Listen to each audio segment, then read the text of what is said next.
സ്വാമി ശരണം.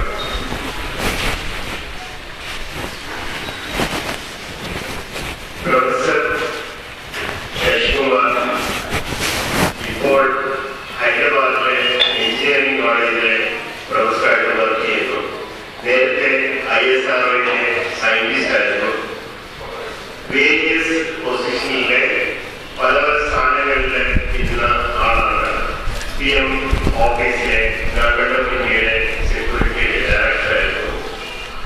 അത് കഴിഞ്ഞ് കാലിക്കറ്റ് യൂണിവേഴ്സിറ്റി GDCയിലെ മെമ്പറായിരുന്നു. യൂണിവേഴ്സിറ്റി ബോർഡിലുണ്ടായിരുന്നു. അങ്ങനെ പല പല പൊസിഷനിലും പല പല വേദികളിലും പ്രഗത്ഭനും പ്രൊഫഷണൽ എക്സ്പേർട്ടും സയന്റിസ്റ്റുമായിട്ടുള്ള ഒരു വ്യക്തിയാണ്. അദ്ദേഹത്തിന് ഇന്ന് ഈ സദസ്സിൽ നമ്മൾക്ക് കിട്ടിയത് നമ്മുടെ ഏറ്റവും വലിയ അനുഗ്രഹമാണ്. ഞാനും അദ്ദേഹവും 2-3 വേദികളിൽ മീറ്റ് ചെയ്യുകയും അദ്ദേഹത്തിന്റെ കഴിവും പ്രസക്തിയും മനസ്സിലാക്കാൻ കഴിഞ്ഞുകൊണ്ട് ഒരു ഷോർട്ട് നോട്ടീസിലാണ് എനിക്ക് വിവരം കിട്ടിയത്. MSCയിലെ ഒരു ദിവസത്തെ പ്രോഗ്രാമിന് ഹൈദരാബാദിൽ നിന്ന് വരികയും നമ്മുടെ പ്രത്യേക റിക്വസ്റ്റിന് അമ്പലത്തിലെ ഒരു സബ്ജക്റ്റ് ഞാൻ സജസ്റ്റ് ചെയ്തു, സ്പിരിച്വാലിറ്റി ആൻഡ് ലൈഫ്. ഇദ്ദേഹം വലിയൊരു ഓറിയന്ററാണ്. മലയാളത്തിലും ഇംഗ്ലീഷിലും മറ്റേത് ഭാഷകളിലും പ്രസംഗിച്ച് അതിന്റെ കാര്യസത്തുകൾ മനസ്സിലാക്കി തരാൻ കഴിവുള്ള ഒരു വ്യക്തിയും കൂടാണ്. ഇന്ന് ഈ സമയത്ത് നമ്മൾ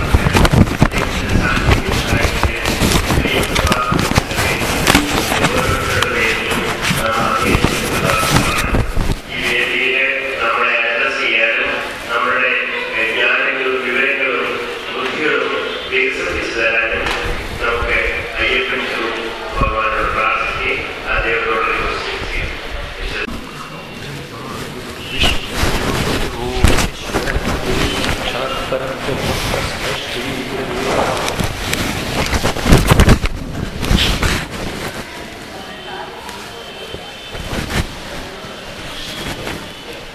ഉള്ള സാധനം നന്ദി. ഞങ്ങൾ ഡൽഹിയിൽ 1-2 NSS മീറ്റിങ്ങിൽ നായർ സർവീസ് സൊസൈറ്റിയുടെ മീറ്റിങ്ങിലാണ് പരിചയപ്പെട്ടത്. സോ ദേവസ്വരത്തിൻ്റെ രാത്രിയാണ് കോണ്ടാക്ട്. ക്ഷേത്രങ്ങളിൽ പ്രഭാഷണം നടത്താന്ന് പറഞ്ഞാൽ നിങ്ങളൊക്കെ വഴിപാട് കൊടുക്കും. എൻ്റെ വഴിപാട് പ്രഭാഷണം. അപ്പോൾ 1-2 പേര് കാലാവസ്ഥ മോശമായതുകൊണ്ടും ഒക്കെ ആൾക്കാർ കുറവാണ്. 2 പേരായാലും ഒരാളായാലും സന്തോഷമാണ്. പിന്നെ പ്രഭാഷണം വഴിപാട്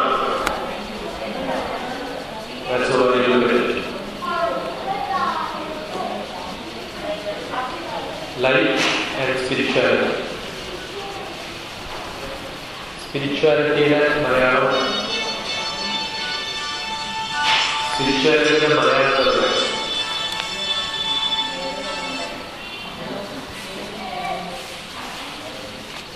സ്പിരിച്വാലിറ്റിയുടെ മലയാളത്തിൽ ആത്മീയം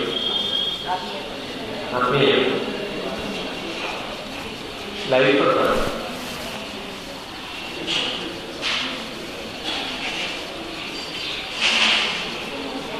ലൈഫ് എന്ന് പറയുന്നത് ഇപ്പം എനിക്ക് ലൈഫുണ്ട് ഉണ്ടോ? എനിക്ക് ലൈഫുണ്ട്. നമുക്കൊക്കെ ഉള്ളതാണ് ലൈഫ്. പക്ഷെ എന്താണ് ലൈഫ് എന്ന് ചോദിച്ചാൽ എന്താ പറയുക? എനിക്ക് ലൈഫിന് സിമ്പിൾ ആയിട്ടൊരു answer live in full enjoyment. LIFE life എന്ന് പറഞ്ഞാൽ live in full enjoyment is life. നമുക്ക് സന്തോഷമില്ലെങ്കിൽ നമ്മളൊരു ജീവിതം ഇല്ലാതെ അല്ലേ? ജീവിതം ഇല്ലാതെ. എൻ്റെ ഗുരു KPC അഞ്ചൽ ഭട്ടതിരിപ്പാണ്, വേദി ഗുരു. അദ്ദേഹം പറയും ഭൂമിയുടെ ഇന്ത്യയുടെ ഭൂപടം നോക്കിയാൽ കേരളത്തിൽ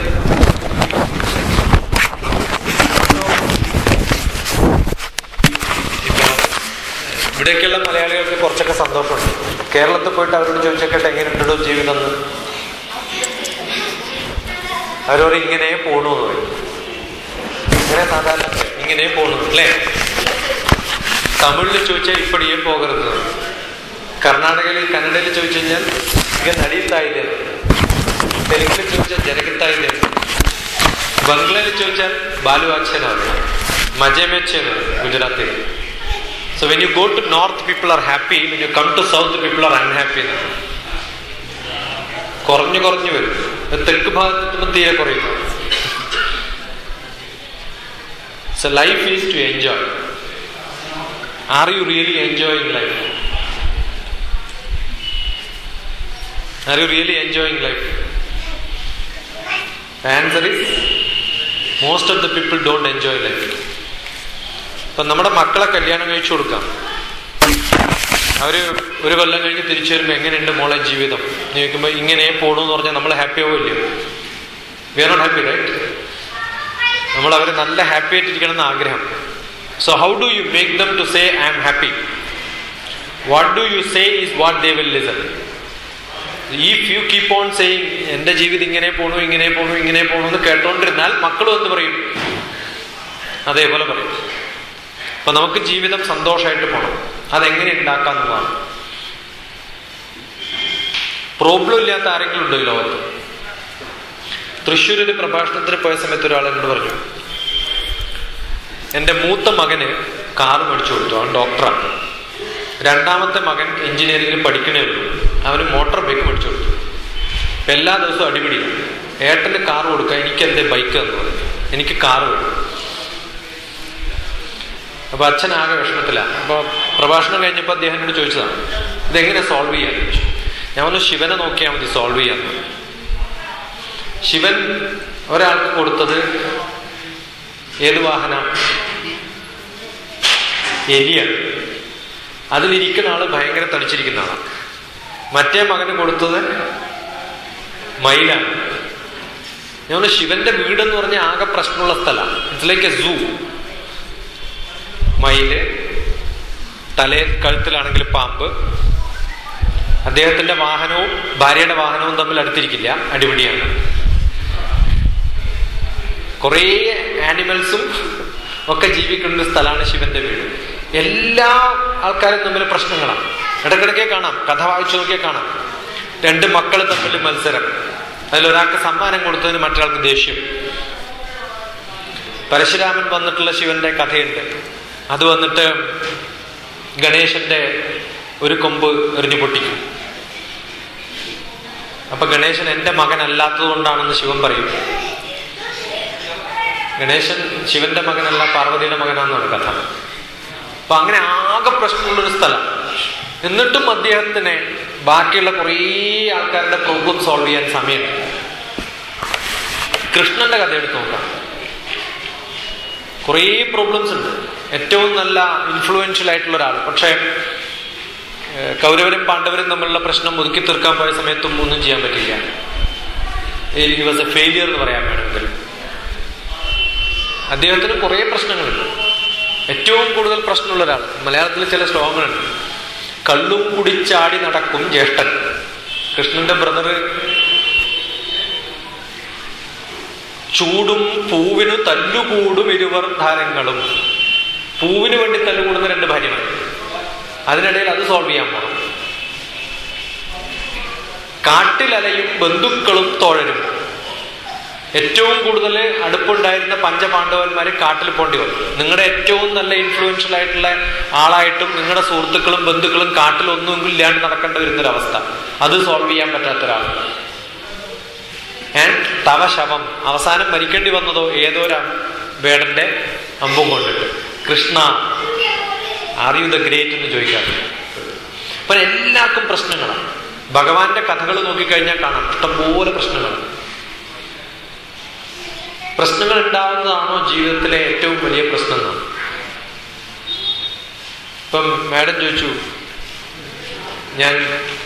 I am not used to this climate. Are you feeling cold? അപ്പൊ ഞാൻ പറഞ്ഞു ഫീലിംഗ് കോൾഡ് എന്നുകൊണ്ട് ഞാൻ ഒരു ആർട്ടിക്കിൾ എഴുതിയിട്ടുണ്ട്. ആർട്ടിക്കിളിന്റെ ടൈറ്റിലാണ് ഫീലിംഗ് കോൾഡ്. കാരണം ഡൽഹിയിൽ ഞാൻ 2 കൊല്ലം ഉണ്ടായിരുന്ന സമയത്തും സ്വെറ്റർ ഇടാറില്ല, ഇന്നർ ഇടാറില്ല. ഇതിനേക്കാളും തണുപ്പുള്ള സ്ഥലം, നല്ല പച്ചവെള്ളത്തിലാണ് കുളിക്കുക. അപ്പൊ അവിടെ ഒരാൾ ഇതേപോലെ ചോദിച്ചു എന്നോട്. അപ്പൊ ഞാൻ ഫീലിംഗ് കോൾഡ് എന്നല്ലേ പറയാ. ഫീലിംഗ് ഇല്ലാണ്ടിരുന്നാലോ കുഴപ്പമില്ലല്ലോ. ഞാനും എൻ്റെ ഗുരുവും കൂടി കൈലാസത്ത് പോയി. പോണ സമയത്ത് ഗുരു എന്നോടൊരു ദിവസം വിളിച്ചു ചോദിച്ചു, ഞാനൊരു സ്ഥലം വരെ പോകുന്നുണ്ട്, താനും വരുന്നുണ്ടോടും എൻ്റെ കൂടെ. അപ്പൊ ഞാൻ പറഞ്ഞു, തിരുമേനി വരാം, ഞാനും കൂടെ വരാം. എന്നാൽ തൻ്റെ ടിക്കറ്റ് എടുത്തിട്ടാണ് ഞാൻ വിളിക്കണത്. കാരണം he was sure that I am going to go with him. എവിടെയാന്ന് ചോദിച്ചു. കൈലാസത്തിലേക്കാണ് പോകുന്നത്. അപ്പൊ ഞങ്ങള് മാനസ സരോവരത്തിൽ ഇങ്ങനെ പോകുന്ന സമയത്ത് ആ പടം ഞാൻ ഇന്റർനെറ്റിൽ ഇട്ടിട്ടുണ്ട്.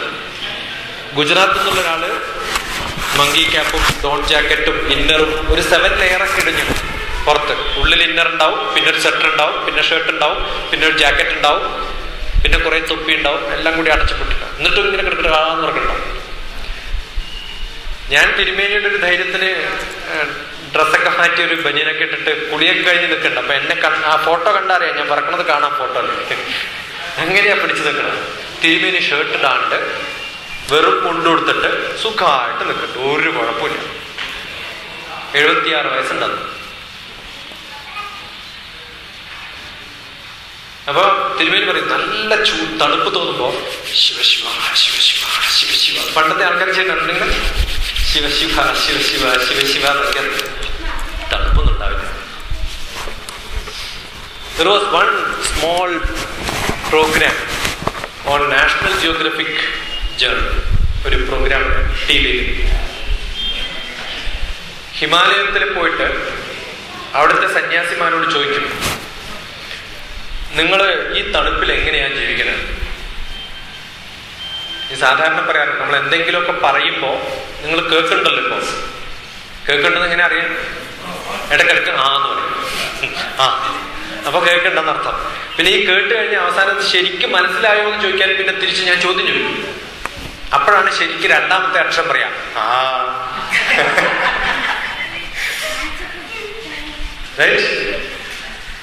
അപ്പൊ ഈ അവിടെ നിൽക്കുന്ന ആൾക്കാരോട് ചോദിച്ചു, നിങ്ങൾ എങ്ങനെയാ അവിടെ നിൽക്കണത്? ഞങ്ങളിവിടെ ജീവിക്കുന്നുണ്ട്, പക്ഷെ എങ്ങനെയാണെന്ന് ചോദിച്ചാ ആ നമുക്കറിയില്ല. എല്ലാത്തിനും കാരണം കണ്ടുപിടിക്കാൻ ബുദ്ധിമുട്ടാണ്. നമുക്കറിയാം we are living there, but we don't know how we are living. കാരണം എക്സ്പ്ലെയിൻ ചെയ്യാൻ ബുദ്ധിമുട്ടായിട്ടുള്ള കുറെ കാര്യങ്ങളില്ല. റീസൺ നമുക്കറിയില്ല. അവരോട് ചോദിച്ചു, നിങ്ങൾ ഈ ഡ്രസ്സൊക്കെ വാഷ് ചെയ്യാറുണ്ടോ? അല്ല, ഇതന്നെയാണോ സ്ഥിരമായിട്ട് ഇടുന്നത്? കാരണം വാഷ് ചെയ്യണമെങ്കിൽ അത് ഉണങ്ങണ്ടേ. ഈ മഞ്ഞുള്ള സ്ഥലത്ത് -4 ഡിഗ്രിയാണ് സമ്മറിൽ. അവിടെ എങ്ങനെ ഉണങ്ങും? അപ്പൊ ചോദിച്ചു, ഭയങ്കര സിമ്പിളാ ഉണങ്ങാൻ വളരെ എളുപ്പമാണ്. അപ്പൊ വെള്ളം ഇവിടെ കിട്ടും. നോക്കുമ്പോ കംപ്ലീറ്റ് ഗ്ലേഷ്യറാണ്, മഞ്ഞാണ്. അതിപ്പോ വെള്ളാക്കി തരാൻ അവിടെ കൈവച്ചിട്ട് ഒരു മന്ത്രം ചൊല്ലിയാൽ അത് വെള്ളം. അത് കഴിഞ്ഞ് ഡ്രസ്സ് അയച്ചിട്ട് വാഷ് ചെയ്തു. ആകെ ഒന്നേ ഉള്ളൂ, അത് തന്നെ വാഷ് ചെയ്തു. അത് വാഷ് ചെയ്തിട്ട് നല്ലോണം പിഴിഞ്ഞു, വെള്ളം കളഞ്ഞിട്ട് പുറത്തുനിന്നിട്ട് പൊതച്ചിട്ട് ഒന്ന് വെയിറ്റ് ചെയ്തോളാം. നല്ലോണം ഒന്ന് മെഡിറ്റേറ്റ് ചെയ്ത് കഴിഞ്ഞ് തോർത്ത് നോക്കിയാൽ ഉണങ്ങിയിട്ടുണ്ടാവും. അപ്പൊ ഈ ബോഡിയാണ് ഹീറ്റിംഗ് മെഷീൻ. നമ്മുടെ ഡ്രൈ മെഷീനൊക്കെ ഉണ്ടല്ലോ അല്ലെ, ഡ്രയറിലിട്ടാലല്ലേ ചൂടാക്കാൻ പറ്റുക. ആ ചൂടാക്കി കഴിഞ്ഞാൽ ഉണക്കാൻ പറ്റും. അപ്പൊ നമ്മുടെ ശരീരത്തിൽ അങ്ങനെ ചൂട് കൂട്ടാൻ പറ്റുമോ? ഈ കഥകളൊന്നും അത് കണ്ടു. അതിന്റെ എക്സ്പ്ലനേഷൻ ഞാൻ എൻ്റെ ഗുരുവിൻ്റെ അടുത്ത് ചോദിച്ചിട്ടാ പഠിക്കും. അപ്പൊ അതെങ്ങനെ തിരുമേനി സാധിക്കുക എന്ന് ചോദിച്ചൊരു ദിവസം. അപ്പൊ തിരുമേനി നല്ല തമാശക്കാരനാണ്. പിള്ളേർക്ക് പരീക്ഷ വരുമ്പോൾ പനി വരാറുണ്ടോ എന്ന് ചോദിച്ചു. നല്ല ടെൻഷൻ വന്നാൽ എന്തുണ്ടാവും? ഓട്ടോമാറ്റിക്കലി ചൂട് കൂടും. When you have tension, you get heated up. അപ്പൊ നമുക്ക് ടെൻഷൻ, മനസ്സുകൊണ്ട് ശരീരത്തിന്റെ ചൂട് കൂട്ടാൻ പറ്റും, കുറക്കാനും പറ്റും. നിങ്ങളൊക്കെ വെള്ളം എടുത്തിട്ട് കുളിക്കും പണ്ട് കാലത്തൊക്കെ. ഇപ്പൊ വെള്ളം ബക്കറ്റിലല്ലല്ലോ അല്ലേ, ഷവറിൽ നേരിട്ട് വരില്ല ചെയ്യാൻ. അപ്പൊ 2 സ്വിച്ച് ഉണ്ട്, ഒന്ന് ചൂടുള്ള വെള്ളം വരാനും ഒന്ന് തണുപ്പുള്ളത് വരാനും. അപ്പൊ ചൂടുള്ളത് വരുന്നത് എടുത്തു കഴിഞ്ഞാൽ ചിലപ്പോൾ ഭയങ്കര ചൂടായ എന്ത് പറ്റും? എന്നൊരു ഷോക്ക് എടുക്കും. നല്ല തണുപ്പ് നല്ല കുറച്ച് നീട്ട് കൂടി അല്ലേ. പണ്ട് കാലത്ത് അങ്ങനെയല്ല, ബക്കറ്റിൽ വെള്ളം ഉണ്ടാവും, കൈ ഒന്ന് മുക്കി നോക്കി ചൂടുണ്ടെന്ന് അറിഞ്ഞാൽ ഉടനെ കൈ പുറത്തിട്ട് ചുട്ട് രണ്ടാമതൊന്നുകൂടി കഴിഞ്ഞിട്ട് ഈ അത്ര ചൂടില്ല. ഫസ്റ്റ് ചൂടുണ്ടാവും, അതേ വെള്ളത്തിൽ രണ്ടാമത് കൈയിടും, ചൂടില്ലാന്ന് തോന്നും. മലയാളത്തിലൊരു പ്രോബ്ലം ഉണ്ട്, ആദ്യത്തെ മഗ്ഗിലെ വെള്ളത്തിന് മാത്രമേ ചൂടുള്ളൂ, രണ്ടാമത്തിന് ഉണ്ടാവില്ല. കാരണം ഒരു പ്രാവശ്യം ദേഹത്ത് ഒഴിച്ചു കഴിഞ്ഞാൽ ശരീരത്തിന് മനസ്സിലാവും ഈ വെള്ളത്തിന് എത്ര ചൂടുണ്ട്, ആ വെള്ളത്തിലാണ് ഞാൻ കുളിക്കാൻ പോകുന്നതെന്ന് വെച്ചാൽ നമ്മുടെ ശരീരം അപ്പം അഡ്ജസ്റ്റ് ചെയ്യും. ടൂറിസം ഡിപ്പാർട്ട്മെന്റിന്റെ അഡ്വർടൈസ്മെന്റ് കാണാം, ആൾക്കാർ വെള്ളത്തിൽ നിന്നിട്ട് ഇങ്ങനെ വെള്ളം ക്ലീൻ ചെയ്യും. മുങ്ങാൻ പോകുന്ന വെള്ളത്തിൽ എന്ത് ചെയ്യും? നമ്മൾ സാധാരണ കുളത്തിൽ മുങ്ങണമെങ്കിൽ ആദ്യം വെള്ളം ഇങ്ങനെ ക്ലീൻ ചെയ്യും, എന്നിട്ടാണ് എന്ത് ചെയ്യാം? മുങ്ങ. ഏതൊരാൾക്കാ അറിയാത്തത് വെള്ളം ഇങ്ങനെ ക്ലീൻ ചെയ്താലും ക്ലീൻ ആവില്ല? പിന്നെ എന്തിനാ അത് ചെയ്യണേ? നേരെ എങ്ങോട്ട് മുങ്ങിയാലും ക്ലീൻ ചെയ്ത് മുങ്ങിയാലും വലിയ വ്യത്യാസമൊന്നുമില്ല. പക്ഷെ എന്തിനാ ഇങ്ങനെ ചെയ്യണത്? എന്തിനാ ചെയ്യണം അറിയും? നമ്മൾ ആ വെള്ളം കുറച്ച് സമയം കയ്യിൽ ടച്ച് ചെയ്താൽ ആ വെള്ളത്തിന്റെ ടെമ്പറേച്ചർ നമ്മുടെ കൈക്ക് മനസ്സിലാവും. പിന്നെ മുങ്ങിയാൽ ശരീരത്തിന് ഷോക്ക് ഉണ്ടാവും. So it's making you to understand what is the water temperature in which you are going to take bath. പിതൃതർപ്പണം എന്ന് പറഞ്ഞൊരു പരിപാടി. കുറച്ച് കയ്യിൽ വെള്ളം എടുത്തിട്ട് അത് പുറത്തേക്ക് കളയും. ആ സമയത്ത് ചൊല്ലേണ്ട കുറച്ച് മന്ത്രമുണ്ട്. ഗംഗേ ച യമുനേ ചൈവ ഗോദാവരി സരസ്വതി നർമ്മദേ സിന്ധു കാവേരി ജലേസ്മിൻ സന്നിധിം കുരു. ഈ വെള്ളം എല്ലാ ഗംഗ, യമുന, ഏതൊക്കെ നദികളുണ്ടോ ഇന്ത്യയിൽ എല്ലാ നദിയുടെയും വെള്ളം വെച്ചിട്ടാണ് ഞാൻ കുളിക്കാൻ പോകുന്നത്. ഞാൻ എന്നോട് തന്നെ പറയാം, എല്ലാ നദിയിലെ വെള്ളം കൊണ്ടാണ് ഞാൻ കുളിക്കുന്നതെങ്കിൽ പിന്നെ കുംഭമേളക്ക് പോയിട്ട് കുളിക്കേണ്ട വല്ല കാര്യമുണ്ടോ? നിങ്ങളുടെ ബാത്റൂമിൽ വരുന്ന വെള്ളവും ചിലർ പറയും ഫ്രഷ് വാട്ടറാണ്. ഈ ജിയോളജിസ്റ്റുകൾ സാധാരണ പറയും ഫ്രഷ് വാട്ടർ എന്ന് പറഞ്ഞൊരു വെള്ളമില്ല. കാരണം എല്ലാ വെള്ളവും റീസൈക്കിൾ ചെയ്യുന്നതാണ്. സൂര്യപ്രകാശം കൊണ്ട് ആവിയായിട്ട് മുകളിൽ പോവും, പിന്നെ എവിടെയെങ്കിലൊക്കെ പോയിട്ട് പെയ്യും. തമിഴ്നാട്ടിൽ ജയലളിതയ്ക്ക് പറയാൻ പറ്റില്ല, എൻ്റെ പുഴയിലെ വെള്ളം ആവിയായിട്ട് കേരളത്തിൽ പോയി പെയ്യരുതെന്ന് പറയാൻ പറ്റുമോ? ഭൂമിയിൽ ഒഴുകുമ്പോൾ ഷെയർ ചെയ്യാൻ പാടില്ല എന്നൊക്കെ പറയാൻ പറ്റും. പക്ഷെ സ്പിരിച്വൽ ലെവലിൽ എവരിതിങ് ഈസ് ഷെയർഡ്. അപ്പൊ നമ്മൾ വെള്ളം എടുത്തിട്ട് കയ്യിൽ വെച്ചിട്ട് തൊഴുതിട്ട് പറയാൻ കാരണം എന്താ വെച്ചാൽ കുറച്ച് സമയം കയ്യിൽ വെക്കുമ്പോൾ തന്നെ നമ്മുടെ ശരീരത്തിന് അറിയും ഈ വെള്ളം കൊണ്ടാണ് ഞാൻ കുളിക്കുന്നത്. ശരീരത്തിന് ഷോക്ക് ഉണ്ടാവും. അപ്പൊ നമ്മുടെ പ്രകൃതിക്ക് ചുറ്റുമുള്ള എല്ലാ അവസ്ഥകളുമായിട്ട് നമ്മളെ അഡ്ജസ്റ്റ് ചെയ്ത് നിർത്തുന്നതിന് വേണ്ടിയിട്ടാണ് നമ്മുടെ പല റിച്വൽസും ഉണ്ടാക്കിയിട്ടുള്ളത്. എല്ലാ റിച്വൽസും അങ്ങനെ നോക്കിയാൽ നമ്മൾ ചെയ്യുന്ന എല്ലാ പൂജാവിധികൾക്കും ഒരു സ്ഥാനം മാത്രമേ ഉള്ളൂ, നമ്മുടെ ജീവിതവുമായിട്ട് എങ്ങനെ നമ്മളെ അടുപ്പിച്ചു കൊണ്ടുപോകാം. മിക്കവാറും നമ്മുടെ റിച്വൽസ് നോക്കിയാൽ കാണാം. ഇപ്പൊ തണുപ്പ് സീസൺ കഴിഞ്ഞിട്ട് ഒരു ഫെസ്റ്റിവൽ തുടങ്ങും, അല്ലെങ്കിൽ തണുപ്പ് തുടങ്ങുമ്പോൾ ഒരു ഫെസ്റ്റിവൽ തുടങ്ങും. കാരണം ഫെസ്റ്റിവൽ തുടങ്ങുന്ന സമയത്ത് ഭക്ഷണത്തിന്റെ ഗതി മാറും. ആ ഗതി മാറ്റണമെങ്കിൽ എന്തെങ്കിലും ഒരു റിച്വൽ ഉണ്ടാവും. സ്വീറ്റ് കിട്ടുന്നൊരു കാലം നോക്കിക്കോളൂ. ആ സമയത്ത് തണുപ്പ് തുടങ്ങുന്ന സമയത്ത് സ്വീറ്റ് അധികം ആവശ്യമാണ് ശരീരത്തിന്. അപ്പൊ നമ്മുടെ എല്ലാ റിച്വൽസും നമ്മുടെ ലൈഫ് നന്നാക്കാൻ വേണ്ടിയിട്ടാണ്. ഫിസിക്കലി നന്നാക്കാൻ, ഇമോഷണലി നന്നാക്കാൻ. ഇമോഷണലി എങ്ങനെയാ നന്നാക്കാം? ഭഗവാന്റെ അടുത്ത് വന്നിട്ട് കുറച്ച് സമയം ഇരുന്ന എല്ലാ പ്രശ്നങ്ങളും തീരും.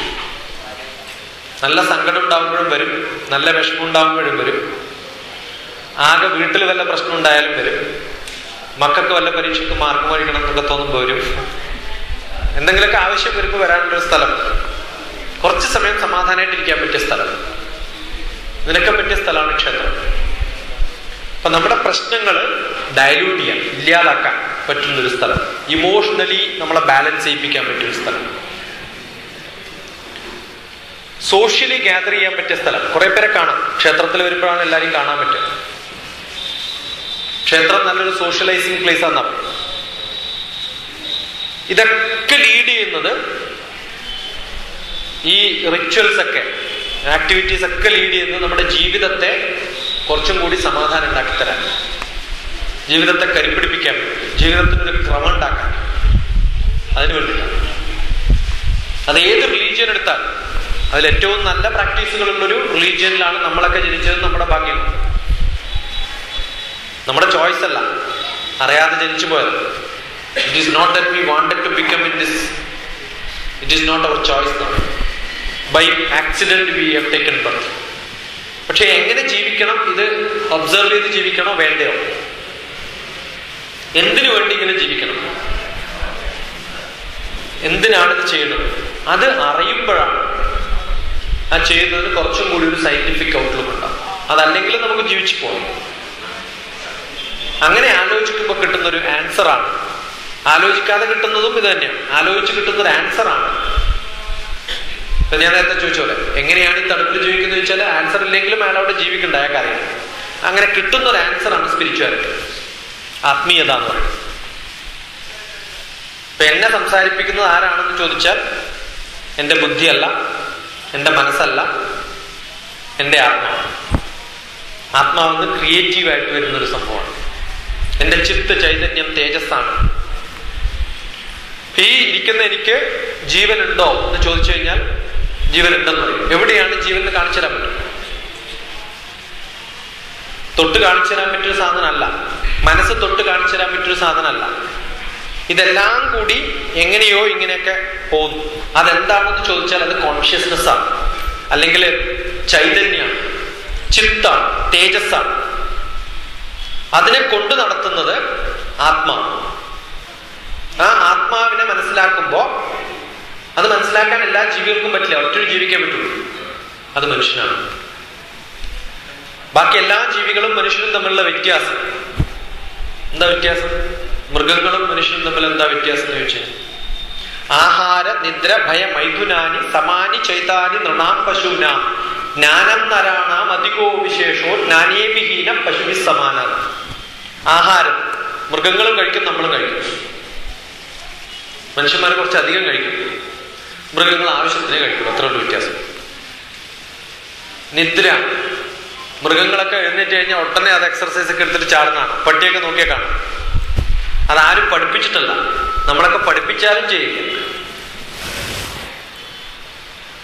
ഭയം മൃഗങ്ങൾക്ക് ഭയം ഇല്ലാന്നല്ല, ഉണ്ട്. പക്ഷെ കാണുമ്പോഴേ ഭയം.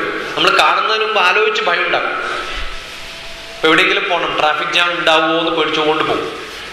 അവിടുത്തെ ട്രാഫിക് ജാം ഇല്ലെങ്കിൽ പിന്നെ അതിനെപ്പറ്റിയായി ആവില്ലാതെ എന്തേ ട്രാഫിക് ജാം ഇല്ലാണ്ടിരുന്നത്. പിന്നെ പ്രശ്നങ്ങൾ ഇല്ലാണ്ടിരുന്നാലും പ്രശ്നമാണ്, ആലോചിച്ചോണ്ടിരിക്കും. Because we keep on thinking.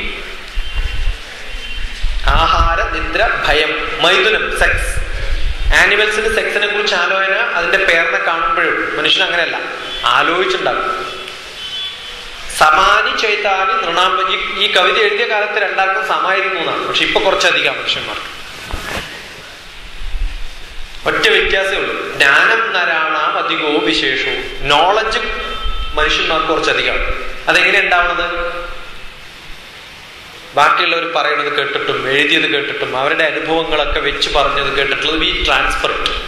ഒരു മൃഗങ്ങളും ഇങ്ങനെ ഇരുന്ന് പ്രഭാഷണം കേൾക്കാറില്ല, ഒരു മൃഗവും പ്രഭാഷണം ചെയ്യാറില്ല. അതേ ഉള്ളൂ വ്യത്യാസം. ക്ലാസ്സുകളിൽ ഇരുന്ന് പഠിക്കാറില്ല, ബുക്ക് നോക്കി ഇരുന്ന് പഠിക്കാറില്ല. അവരുടെ മൂത്ത ആൾക്കാരെ നോക്കിയിട്ട്, അവരുടെ ചുറ്റുവട്ടത്തെ ആൾക്കാരെ നോക്കിയിട്ട് മൃഗങ്ങളൊക്കെ പഠിക്കും എന്തൊക്കെയാ ചെയ്യേണ്ടത്. മനുഷ്യൻ അങ്ങനെയല്ല. Reported, documented. അതേപോലെ പ്രഭാഷണങ്ങൾ, ക്ലാസ്സുകൾ, ലെക്ചേഴ്സ്, എഡ്യൂക്കേഷൻ ഇൻസ്റ്റിറ്റ്യൂഷൻസ്, അവിടെ നിന്നൊക്കെ കിട്ടുന്ന ബാക്കിയുള്ളവരുടെ നോളജ് ഡോക്യുമെന്റ് ചെയ്തത് പഠിച്ചിട്ട് നമ്മൾ ഉപകാരത്തിൽ ഉപയോഗിച്ചു. അങ്ങനെ ഡോക്യുമെന്റ് ചെയ്യപ്പെട്ടിട്ടുള്ള ഏറ്റവും നല്ല സ്ക്രിപ്റ്റേഴ്സ് നോക്കിയാൽ അവരുടെയൊക്കെ ആവശ്യം എന്താണെന്ന് ചോദിച്ചാൽ ഗ്രേറ്റസ്റ്റ്. നമ്മൾ ഈ മാനേജ്മെന്റ് പ്രിൻസിപ്പിൾ, മാസ്ലോസ് പ്രിൻസിപ്പിൾ എന്നൊരു പ്രിൻസിപ്പിൾ. എന്താണ് മനുഷ്യന്റെ ആവശ്യം? ആദ്യം വേണ്ടത് ഭക്ഷണം. ഡ്രസ്സൊന്നും വേണമെന്നില്ല. പിന്നെ ഡ്രസ്സ്, പിന്നെ താമസിക്കാനൊരു സ്ഥലം. കുറച്ചും കൂടി കഴിഞ്ഞ് ഇതൊക്കെ ആക്കി കഴിഞ്ഞാൽ നിങ്ങൾക്ക് എന്താ വേണ്ടതെന്ന് ചോദിച്ചാൽ എന്താ പറയാ? ഇതെല്ലാം നേടിയ ഒരാളോട് എന്ത് വേണമെന്ന് ചോദിച്ചു കഴിഞ്ഞാൽ സെൽഫ് ആക്ച്വലൈസേഷൻ ആണ്. ഒരു ഈ ചെറിയ പ്രായത്തിലൊക്കെ എന്ത് വേണമെന്ന് ചോദിച്ചു കഴിഞ്ഞാൽ അവർക്ക് കുറെ ആഗ്രഹം ഉണ്ടാവും. ജോലി വേണം.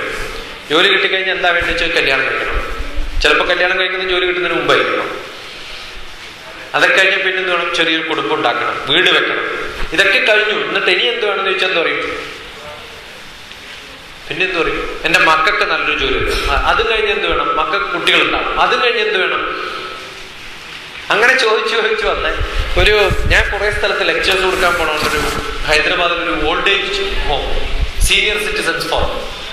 എല്ലാം വയസ്സന്മാരാണ്, 60-70 വയസ്സൊക്കെ ആയിട്ടുള്ള റിട്ടയർഡ് ആൾക്കാരുടെ ഗ്രൂപ്പ്. അവരോട് ഒരു ലെക്ചർ ഉണ്ട്. എനിക്ക് എന്ത് ലെക്ചറാണ് വേണ്ടത് ചോദിച്ചു. അപ്പൊ കുറേ ടോപ്പിക്കുകൾ ഇങ്ങനെ നിർത്തി കഴിച്ചു. ഇതൊന്നും വേണ്ട, ഇതൊക്കെ ഞങ്ങൾ കഴിഞ്ഞു, ഇനിയിപ്പോ എന്താ വേണ്ടത് ചോദിച്ചു. ഞങ്ങൾ ശരി. കുറെ സ്വാമിമാരുണ്ട്. എങ്ങനെ ജീവിക്കണം എന്നൊക്കെ പഠിപ്പിക്കുന്നത്. Art of living, science of living എന്നൊക്കെ പറഞ്ഞിട്ട്. ഇനിയിപ്പോൾ അവർക്ക് ജീവിക്കേണ്ട കാര്യമൊന്നുമില്ല. ഇപ്പൊ ഞാൻ നല്ലൊരു ലെക്ചർ തരാം. ആർട്ട് ഓഫ് ഡെത്ത്, മരണകല, എങ്ങനെ ചാവണം എന്ന് ഞാൻ പറഞ്ഞുതരാം. ഒരു ദിവസത്തെ ക്ലാസ് തരാം, എങ്ങനെ മരിക്കണം. ഞാൻ പറഞ്ഞതല്ല കേട്ടോ, ഭഗവത്ഗീത കൃഷ്ണൻ പറയും. അന്ധകാലേച്ച മനസ്സെ സ്മരേ, അവസാന കാലം അന്ധകാലേച്ച മനസ്സെ സ്മരേ, അവസാന കാലം നീ എന്നെ കുറിച്ച് ഓർത്താൽ ഞാൻ നിന്നെ കൊണ്ടുപോയിക്കൊള്ളാന്നാ പറഞ്ഞു. മരിക്കുമ്പോഴൊക്കെ നമുക്ക് കൃഷ്ണനോട് ലയം പ്രാപിക്കണം എന്ന് ആഗ്രഹം. കൃഷ്ണൻ മഹാചാലുവാട്ടോ. ഇത്ര ചാലുവായിട്ടൊരു ഭഗവാൻ ലോകത്ത് എവിടെയും സൃഷ്ടിച്ചിട്ടുണ്ടാവില്ല. അന്ധകാലേച്ച മനസ്സെ സ്മരണം, അവസാന കാലം എന്നെ ഓർക്കണം. അടുത്ത ചോദ്യം, നിങ്ങൾക്കറിയോ നിങ്ങളുടെ അവസാന കാലം എപ്പോഴാണ്? അറിയില്ല. അതുകൊണ്ട് സ്ഥിരമായിട്ട് എന്നെ വിചാരിച്ചുകൊണ്ടിരുന്നതാണ്. വേറെ ആരെങ്കിലും വിചാരിച്ചാൽ ഞങ്ങളുടെ കൈവച്ചിട്ട് എന്ത് ആലോചിച്ചോക്കെ എന്ത് സുഖാന്ന്. നമുക്കറിയില്ല നമ്മൾ എപ്പോഴാണ് മരിക്കാൻ. അപ്പൊ മരിക്കണ സമയത്ത് ആരെ കുറിച്ച് ആലോചിക്കണം? കൃഷ്ണനെ കുറിച്ച്. എപ്പോഴാന്ന് മരിക്കാന്ന് അറിയില്ലല്ലോ. അപ്പൊ എന്ത് ചെയ്യണം?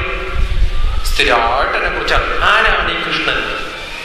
ആരെ കുറിച്ചാണ് നമ്മൾ ആലോചിക്കേണ്ടത്? ആത്മാവാണ് കൃഷ്ണൻ. എവിടെയാ കൃഷ്ണൻ? നമ്മുടെ ആത്മാവ്. എവിടെയാ ഭഗവാൻ?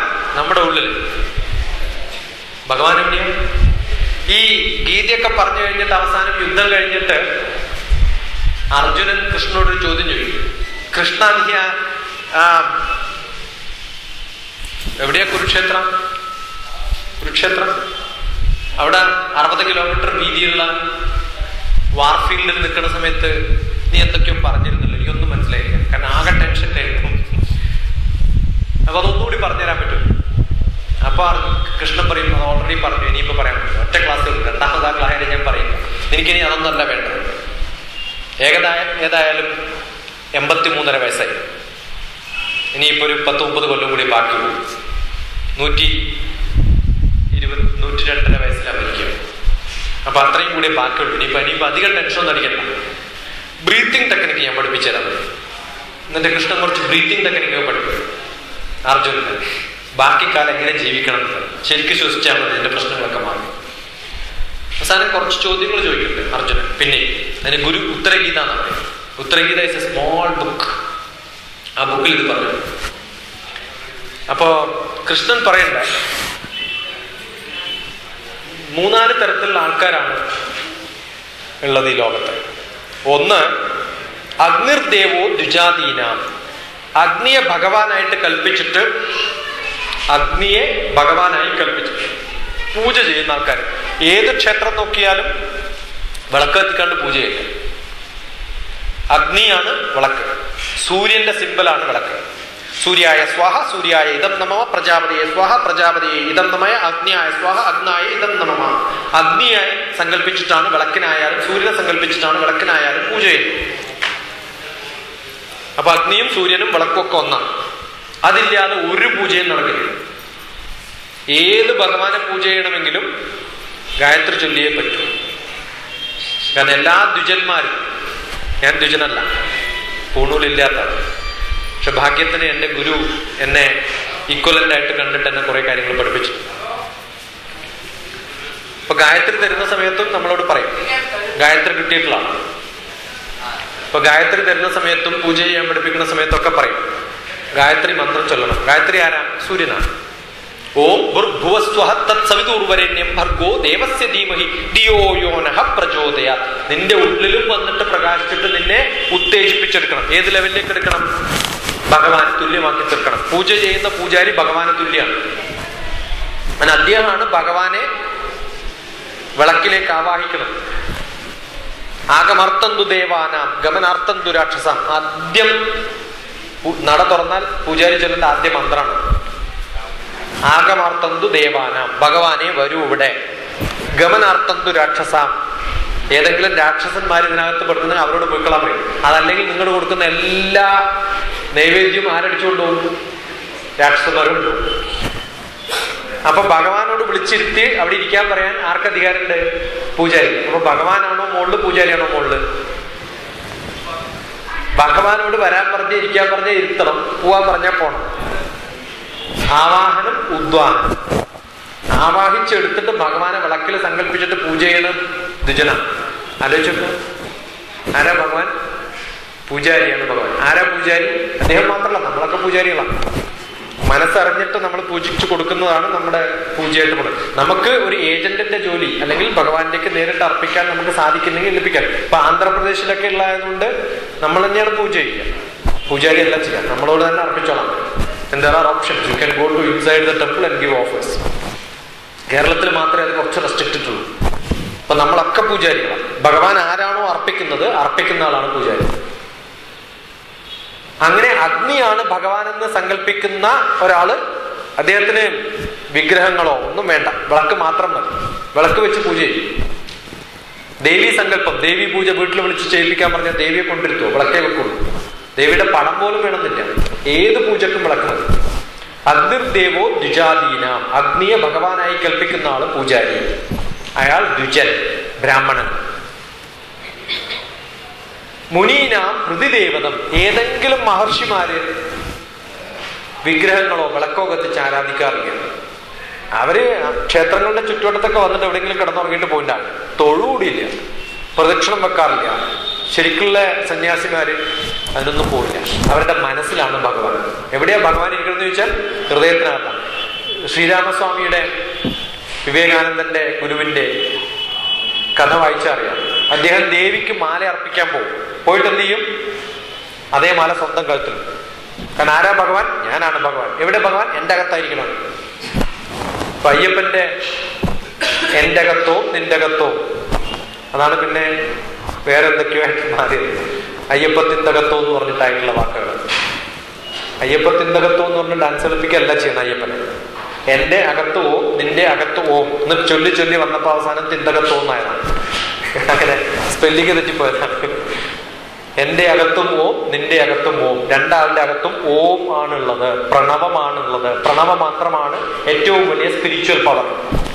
ആ ഓം ആണ് ഞാനാണ് ഭഗവാൻ. അതുകൊണ്ടാണ് സ്വാമി അവിടെയും വിളിക്കും, മലയ്ക്ക് പോകുന്ന ആളെയും നിങ്ങൾ സ്വാമി എന്ന് വിളിക്കും. രണ്ടാളും സ്വാമിയാണ്, രണ്ടാളും ഒരാൾ തന്നെയാണ്. നാമം ചൊല്ലുമ്പോ കൈ ഇങ്ങനെ വെക്കണം, ഇങ്ങനല്ല വേണ്ടെന്ന്, പിന്നെ കാണാന്ന് പറയുന്ന പരിപാടിയാണ്. അതല്ല, ഇങ്ങനെ തൊഴാനേ പാടില്ല. അവർ തൊഴേണ്ടത് ഇങ്ങനെയാണ്. കണ്ടിട്ടുണ്ടോ? ഇങ്ങനെയല്ലേ എല്ലാ മഹർഷിമാരും ഇരിക്കുക, കൈ ലെവൽ പിടിച്ചു. ഭഗവാൻ ഇങ്ങനെ ഇരിക്കുക. എന്താണ്? ഞാനും ഭഗവാനും തമ്മിൽ ജോയിൻ ചെയ്യുന്നതാണ് യഥാർത്ഥ ഭക്തി എന്ന് പറയാം. ആ അവസ്ഥയിലായിരിക്കും മഹർഷിമാരിങ്ങനെ ഇരിക്കുക, ഇങ്ങനെ കൈപിടിച്ചിട്ടിരിക്കും. ഇതാണ് ജ്ഞാനമുദ്ര, ചിന്മുദ്ര, പശുവിനെ കറക്കണ മുദ്ര. അതുകൊണ്ടാണ് കൃഷ്ണൻ ഗീതയാകുന്ന പാല് പശുവാകുന്ന ഉപനിഷത്തിൽ നിന്ന് കറന്നെടുക്കുന്ന ദുഗ്ധോ ഗോപാല നന്ദന, പാല് കറക്കുന്ന നന്ദനനാണ് കൃഷ്ണൻ എന്ന് പറഞ്ഞത്. അങ്ങനെയാണ് അറിവെടുക്കേണ്ടതെന്നാണ്, അങ്ങനെയാണ് ഗീത എടുക്കേണ്ടത്, നമ്മുടെ ഉള്ളിലുള്ള പ്രണവത്തെ മുമ്പിലേക്ക് എടുക്കേണ്ടത്. അഗ്നിർദേവോ ദ്വിജാദീനാം മുനീനാം ഹൃദയദൈവതം വിഗ്രഹം സ്വൽപ്പബുദ്ധീനാം, സ്വൽപ്പബുദ്ധികളാണ് വിഗ്രഹം ആരാധന ചെയ്യാൻ. അത് ഈ ക്ഷേത്രത്തിൽ എന്ന് പറഞ്ഞ ആൾക്കാർ പറയും ഞാൻ ക്ഷേത്രത്തിനെതിരാണ്. അല്ല, എൻ്റെ വീട്ടിലും പൂജാമുറിയുണ്ട്, അവിടെയും കുറേ വിഗ്രഹങ്ങൾ വെച്ചിട്ടുണ്ട്. എൻ്റെ മക്കളോട് ഞാൻ സ്ഥിരമായിട്ടിരുന്ന് പ്രാർത്ഥിക്കാൻ പറയും. ഞാനും ചെറുപ്പത്തിലിരുന്ന് കുറേ പ്രാർത്ഥിച്ചിട്ടുണ്ട്. തറാന്ന് എഴുതാതെ ABCD എഴുതാതെ വാക്കുകൾ ഉണ്ടാക്കാൻ എനിക്ക് പഠിക്കാൻ പറ്റില്ല. അത് LKG ആണ്. അവിടെയാണ് പഠനം തുടങ്ങേണ്ടത്. അതല്ലെങ്കിൽ എനിക്കിന്ന് സംസാരിക്കാൻ പോലും കഴിവുണ്ടാവില്ല, അറിയുണ്ടാവില്ല എന്താണെന്ന്. എൻ്റെ അച്ഛൻ്റെ പടം, അച്ഛൻ മരിച്ച് കുറേ വർഷമായി, ഞാൻ 4 വയസ്സുള്ളപ്പോൾ മരിച്ചതാണ്. എനിക്ക് തന്നെ അച്ഛൻ്റെ മുഖം ഓർമ്മയിൽ പോലും ഇല്ല. പക്ഷെ എന്നാലും അച്ഛൻ്റെ പടം കാണുമ്പോൾ ഇതെൻ്റെ അച്ഛനാണെന്ന് ഞാൻ പറയും. ആ പടം ഇല്ലാണ്ടിരുന്നാൽ അച്ഛനെ റെക്കഗ്നൈസ് ചെയ്യാൻ എനിക്ക് പറ്റുമോ? ഇല്ല. എൻ്റെ മക്കൾക്ക് ഞാൻ കാണിച്ചു കൊടുത്തിട്ട് പറയും, മോനെ ഇത് എൻ്റെ അച്ഛനാണ്, അതുകൊണ്ട് നിന്റെ മുത്തച്ഛനാണ്, നിന്റെ അച്ഛൻ്റെ അച്ഛനാണ്. അപ്പൊ അവരുടെ മനസ്സിലും അച്ഛൻ്റെ പടങ്ങൾ പതിഞ്ഞു. അതെങ്ങനെയാ പതിഞ്ഞത്? ആ പടം ഞാൻ വെച്ച് കാണിച്ചു കൊടുത്തതുകൊണ്ടാണ്. അപ്പൊ നമ്മുടെ മനസ്സിൽ ഭഗവാനെ പതിപ്പിച്ചെടുക്കാനുള്ളൊരു മെത്തേഡാണ് ക്ഷേത്രങ്ങൾ. അപ്പൊ അവിടെ പോകുമ്പോൾ നമ്മൾ ഓർക്കും, അച്ഛനെ നമ്മുടെ മനസ്സിലൊക്കെ പതിഞ്ഞിട്ടുണ്ടല്ലോ, എന്നാ പിന്നെ ഇനി ആ പടം എടുത്തിട്ട് അങ്ങോട്ട് വേസ്റ്റ് പേപ്പർ ബാസ്ക്കറ്റിൽ ഇടുവോ? ഇല്ല. ആ പടം കാണിച്ചിട്ട് നമ്മൾ എന്ത് പറയും? ആരെങ്കിലും ഫ്രണ്ട്സോ ആരെങ്കിലും വന്നാലും കാണിച്ചു കൊടുക്കും നമ്മളില്ലേ? അവർക്ക് വല്ല ഗുണമുണ്ട്. ഇപ്പൊ എൻ്റെ അച്ഛനെ കണ്ടതുകൊണ്ട് എൻ്റെ ബന്ധുക്കൾക്കോ എന്നെ പരിചയപ്പെടുന്ന എൻ്റെ ഒരു ബോസ് വന്നു വീട്ടിൽ, അല്ലെങ്കിൽ എൻ്റെ സുഹൃത്ത് വന്നു, എൻ്റെ കുട്ടികൾ വന്നു. ആ കുട്ടികളോട് ഇതാണ് എൻ്റെ അച്ഛൻ, അതുകൊണ്ട് ഇപ്പൊ എനിക്കെന്താന്ന് നമ്മൾ ചോദിക്കും. ചോദിക്കില്ല. കാണിച്ചു കൊടുക്കുമ്പോൾ അവർക്ക് അറിയാം, ഓ ഇതെന്റെ അച്ഛനാണ്. അപ്പൊ അവർക്കും ആ അച്ഛനോട് റെസ്പെക്ട് ഉണ്ടാവും. എന്റെ കുട്ടികൾക്ക് എന്റെ അച്ഛനോട് റെസ്പെക്ട് ഉണ്ടാവും. അപ്പൊ ഇത് കാണിച്ചിട്ട് ഞാൻ എന്ത് പറയും? ഇതെന്റെ അച്ഛനാണെന്ന് പറയും, ഇതെന്റെ അച്ഛന്റെ പടാണെന്ന് പറയും. ഇല്ല, ചെറുപ്പത്തിൽ കുട്ടികളെ നമ്മൾ കയറ് കാണിച്ചുകൊണ്ട്, അല്ലെങ്കിൽ ഒരു ആനയുടെ പിക്ചർ ഉണ്ടാവും, LKG UKG ബുക്കിലൊക്കെ ആനയുടെ പടം ഉണ്ടാവില്ലേ? ഇത് ആന, ഇത് ആന, ഇത് ആന എന്നല്ലാതെ ഇത് ആനയുടെ പടാണെന്നാണോ നമ്മൾ പറയാ? അല്ല. അങ്ങനെ കുറേ പ്രാവശ്യം ആന ഇതാണ്, ആന ഇതാണ്, ആന ഇതാണ്, ആന ഇതാണെന്ന് പറഞ്ഞാൽ ശരിയായ ആനയെ കാണുമ്പോ കുട്ടിക്ക് മനസ്സിലാവും ഇത് ആനയാണ്. അപ്പൊ ഇത് ഭഗവാനാണ്, ഇത് ഭഗവാനാണ്, ഇത് ഭഗവാനാണ്, ഇത് ഭഗവാനാണെന്ന് കാണിച്ചു തന്നുകൊണ്ടേയിരിക്കുന്നു. നേരെ ഭഗവാനെ കാണുമ്പോ ഇത് ഭഗവാനാണെന്ന് നിങ്ങൾക്ക് മനസ്സിലാവും. അങ്ങനെ നിങ്ങൾ എത്ര പേര് ഭഗവാനെ കണ്ടിട്ടുണ്ട്? എവിടെയെങ്കിലും കണ്ടിട്ടുണ്ടോ ജീവിതത്തിൽ? ഇനി അഥവാ കണ്ടു എന്ന് വിചാരിക്കാം, കണ്ടാൽ നിങ്ങൾ ചോദിക്കണ്ടേ? എന്താ ചോദിക്കുക? എന്ത് വേണമെന്ന് പറയും നിങ്ങൾ? അങ്ങനെ വല്ല റിക്വയർമെന്റ് ഉണ്ടോ നമുക്ക്? ഭഗവാനെ കണ്ടാൽ അത് പ്രിപ്പയർ ചെയ്ത് വെച്ചോ. അത് വെച്ചില്ലെങ്കിൽ എന്താ കുഴപ്പമെന്നറിയോ? ഭഗവാൻ ചിലപ്പോ ഇങ്ങോട്ട് ചോദിക്കും, എന്താ വേണ്ടേ?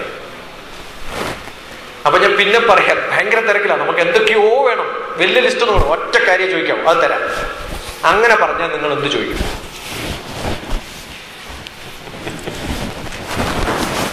എന്താ വേണ്ടത് ചെറുത ചോദിക്കും. ബൈ ചാൻസ് ഭഗവാൻ പ്രാർത്ഥിക്കാറുണ്ടല്ലേ? അബദ്ധത്തിൽ ഭഗവാൻ വന്നു വിചാരിക്കാം. ആ കഥ അറിയോ? പണ്ട് സ്ഥിരമായിട്ട് ഭാഗവത സപ്താഹം നടക്കുന്ന കുറെ ആൾക്കാരുണ്ട്. അതുകൊണ്ട് ജീവിക്കുന്ന കുറെ ആൾക്കാരുണ്ട് ഇപ്പൊ ലോകത്ത്. ഇപ്പൊ ഇന്നിപ്പോ ഇത്ര നല്ല ആൾക്കാരുണ്ടാവുക. ഇപ്പൊ അഡ്വർടൈസ്മെന്റിന്റെ ഒന്നും ആവശ്യമില്ല. ഇന്നിപ്പം എവിടെയെങ്കിലും പത്രത്തിൽ ശശികുമാർ എന്നുള്ളതിന് പകരം ഡാഷ് ഡാഷ് ഡാഷ് സ്വാമി എന്നൊരു പേരിട്ടിട്ട് അയാൾ സ്ഥിരം TV വരുന്ന ആളാന്ന് വിചാരിക്കും. ഇവിടെ ഇരിക്കാൻ സ്ഥലം കിട്ടില്ല. പോണ സമയത്ത് 25,000 രൂപ എല്ലാവരും സ്പോൺസർഷിപ്പ് കൊടുക്കും നാളത്തെ എപ്പിസോഡ് വരാൻ വേണ്ടിയിട്ട്. അതിലൊരു സ്വാമി അടുത്ത കാലത്ത് കണ്ടു. ഞങ്ങളൊക്കെ സുഹൃത്തുക്കളാട്ടോ. നല്ല തമാശ പറഞ്ഞിട്ട് നമ്മൾ തമാശ കളയുന്ന ആൾക്കാരാണ്. എങ്ങനെയുണ്ട് സ്വാമി? ഇപ്പം നാളത്തെ സ്പോൺസർഷിപ്പ് നാളെ കിട്ടിയില്ല, അതിന്റെ ടെൻഷനിലാണ്. കണ്ടിന്യൂ സ്പോൺസർ ചെയ്യാം. എന്താ കാരണം? നാളെ എപ്പിസോഡ് വരണമെങ്കിൽ 25,000 രൂപ TV-കാർക്ക് കൊടുക്കണേ. കാരണം സ്ഥിരം TV-യിൽ വരണ്ടേ? TV-യിൽ വന്നാലല്ലേ നമുക്ക് ആളെ കിട്ടുള്ളൂ, ബിസിനസ് കിട്ടുള്ളൂ. പിന്നെ ഞാനൊരു കോംപ്ലക്സ് തുടങ്ങിയിട്ടുണ്ട് അവിടെ 60 ഏക്കറിൽ. അപ്പൊ അതിനകത്ത് 2 വീട് വിറ്റാലല്ലേ എനിക്ക് കാശുണ്ടാക്കാൻ പറ്റുള്ളൂ. അപ്പൊ ഇത് മിക്കവാറും ബിസിനസ് ആയിട്ടുണ്ട്. അതെല്ലാം മിക്കവാറും ഓരോ സ്പിരിച്വൽ ലീഡേഴ്സിന്റെ അടുത്ത് നിന്ന് തെറ്റിപ്പിരിഞ്ഞ് പോയവരാണ്, അങ്ങനെയുള്ളവരാണ്. ഗ്യാസ് ചിലരൊക്കെ സിംഗപ്പൂർ സ്ഥിരമായിട്ട്, അവിടെ ഏറ്റവും കൂടുതൽ മാർക്കറ്റുള്ളതാണ്. പിന്നെ ഓസ്ട്രേലിയയിൽ പോകും, കാശ് പിരിക്കാൻ പറ്റിയ കുറച്ച് സ്ഥലത്താണ്. ദുബായിൽ പോയി ഒരു പ്രാവശ്യം പ്രഭാഷണത്തിന് പോലെ. അത് കഴിഞ്ഞപ്പോ കുറെ പേര് ചെക്കുമായിട്ട് വന്നിരുന്നു. ചോദിച്ചതിന് അല്ല, ഇവിടെ പ്രഭാഷണം വരുന്നവർക്കൊക്കെ ഇങ്ങനെ കാശ് കൊടുക്കല്ല ഞങ്ങളുടെ പതിവ്. ഞാൻ ഒന്ന് തന്നെക്കാളും വിളിച്ചാണ്. അവിടെ ഇരിക്കുന്ന ഏതെങ്കിലും ആൾക്കാരെക്കാളൊക്കെ ഒരുവിധം ജീവിക്കാനുള്ള വകുപ്പ് എന്റെ കയ്യിൽ ഉണ്ട്. ഇതിനു വേണ്ടി അല്ല ഞാൻ വന്നത്. കാരണം ഇപ്പൊ പ്രഭാഷണം നടത്തുന്നത് അതിന് വേണ്ടിയിട്ടാണെന്ന് വിചാരിക്കാൻ. അതൊരു വഴിപാടായിട്ടല്ല കാണുന്നത്. ഇപ്പൊ എന്തിനാണ് ഇങ്ങനെയുള്ള നോട്ടോട്ടം? എന്താണ് ഭഗവാന്റെ അടുത്ത് വേണ്ടത്? ഒന്നും അറിയാത്തവരാണ് പലരും. ഇങ്ങനെ പ്രഭാഷണം നടത്തുന്നൊരു സാധനം ഈ ഭഗവാന്റെ വർണ്ണനയുണ്ട്. കാലു മുതൽ കിരീടം വരെ സ്വർണ്ണ ആഭരണ ഭൂഷിതനായിട്ട് നിൽക്കുന്ന ഭഗവാനെ കുറിച്ചുള്ള വർണ്ണനകൾ. കൃഷ്ണന്റെ വർണ്ണനയൊക്കെ കേട്ട് കഴിഞ്ഞാലുണ്ടല്ലോ, ഇത്ര റിച്ച് ആയിട്ട് ഒരാളുണ്ടാവില്ല. കംപ്ലീറ്റ് സ്വർണ്ണാണ്, സ്റ്റഡുകൾ ഇട്ടിട്ടുള്ള കിരീടം വെച്ചിരിക്കുന്നു. ഒരു കള്ളൻ ഈ ഭാഗവത പ്രഭാഷണം പുറത്തുനിന്ന് ഇങ്ങനെ കേട്ടു. ആരെക്കുറിച്ചോ പറയണ്ട, അയാളടുത്ത് കുറെ സ്വർണ്ണം ഉണ്ടെന്നൊക്കെയാ പറയുന്നത്. ആ കള്ളൻ പതുക്കെ വന്ന് ഫുൾ കേട്ടു കഴിഞ്ഞ് പ്രഭാഷണം കഴിഞ്ഞ് ഇയാൾ പുറത്തു പോകുമ്പോൾ അയാൾ ചോദിച്ചു, ഇപ്പൊ പറഞ്ഞാളില്ല, അയാളുടെ അഡ്രസ് ഒന്ന് തരാം. അപ്പൊ ഈ ഭാഗവത സപ്താഹം അങ്ങനെ ഒരാളില്ല. ഇതൊരു കഥയാ, കള്ളത്തരം പറയുന്നത്. കാരണം നിങ്ങൾ പറയണ കേട്ട ശരിക്കും അയാളെ കണ്ട പോലെ പറയുന്നത്. കംപ്ലീറ്റ് ഡ്രസ്സൊക്കെ കൃത്യമായിട്ട് പറയുന്നുണ്ട്, കളർ പറയുന്നുണ്ട്, എന്തൊക്കെയാ ഇട്ടിരിക്കുന്നത്, കങ്കണങ്ങളുണ്ട്, കാലില്, എല്ലാ കാര്യം പറയുന്നുണ്ടല്ലോ. ഒരു രക്ഷയില്ല. ഈ കള്ളം പറഞ്ഞാൽ മനസ്സിലാവില്ല. കാരണം കള്ളന് പൂർണ്ണ വിശ്വാസമാണ്. അയാൾക്ക് വിവരം കുറവാണ്, അതുകൊണ്ട് വിശ്വാസം കൂടും. ഈ വിവരം കൂടുമ്പോൾ വിശ്വാസം കുറയും. ഇപ്പൊ പൂർണ്ണ വിശ്വാസമാണ് ഇങ്ങനെ ഒരാളുണ്ട്.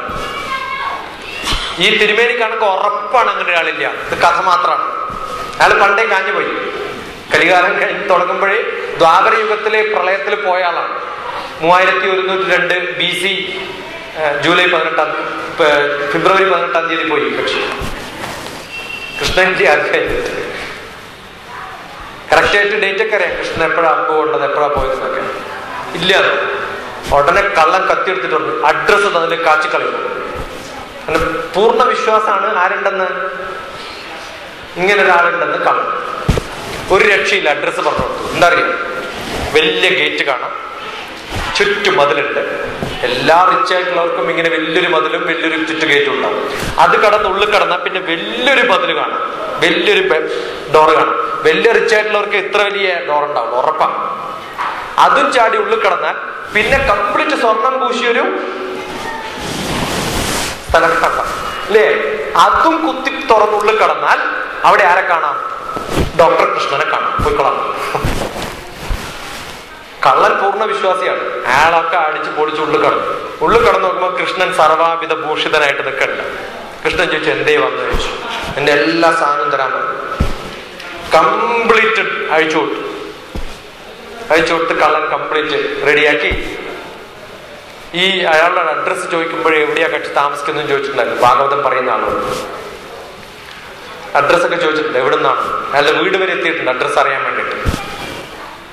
ഉടനെ ഇതിന്റെ 30% ഈ ഭാഗവത കഥ പറഞ്ഞാൽ കൊടുത്തു. കാരണം കമ്മീഷൻ ഉണ്ട് സാധാരണ. എനിക്ക് അഡ്രസ്സ് പറഞ്ഞു തന്നാക്ക് 30% കമ്മീഷൻ.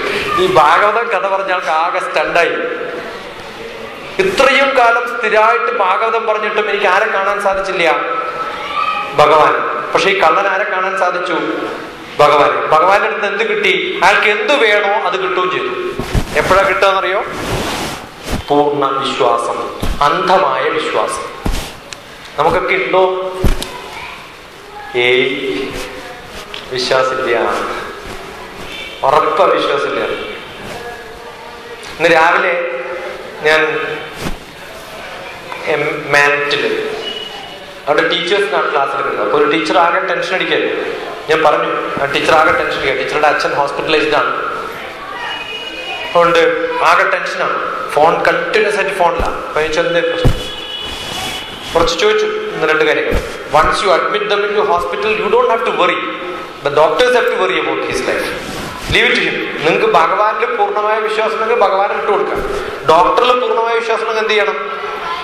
ഡോക്ടർക്ക് വിട്ടുകൊടുത്താൽ പിന്നെ നിങ്ങൾക്ക് ടെൻഷൻ ഉണ്ടാവാൻ പാടില്ല. എപ്പോഴാണ് ടെൻഷൻ ഉണ്ടാവുക? നിങ്ങൾക്ക് ഡോക്ടറെ വിശ്വാസം ഇല്ലാത്തതുകൊണ്ട്. If I trust somebody I can leave it. നിങ്ങളുടെ കുട്ടിയെ സ്കൂളിൽ വിടുന്നു, സ്കൂളിൽ വിട്ട് കഴിഞ്ഞാൽ ടീച്ചറിൽ ട്രസ്റ്റ് ഉണ്ടെങ്കിൽ നിങ്ങളത് വിട്ടുകൊടുക്കും. അതുപോലെ നമുക്ക് ട്രസ്റ്റ് ഉണ്ടാവണം ഭഗവാൻ. നമുക്കതുണ്ടോ? കുറവാണ്. മിക്കവാറും നമ്മൾ ഒരാടുത്ത് പൂജക്ക് കൊടുക്കും, പോരാ, അടുത്ത ക്ഷേത്രത്തിലും കൊടുക്കും. കാരണം ആരാണ് നമ്മളെ പ്രസാദിക്കാതെ പറയാൻ പറ്റില്ലല്ലോ. നമ്മൾ ഈ മെമ്മോറാണ്ടം ചീഫ് മിനിസ്റ്റർക്ക് കൊടുക്കും എന്തെങ്കിലും ആവശ്യം.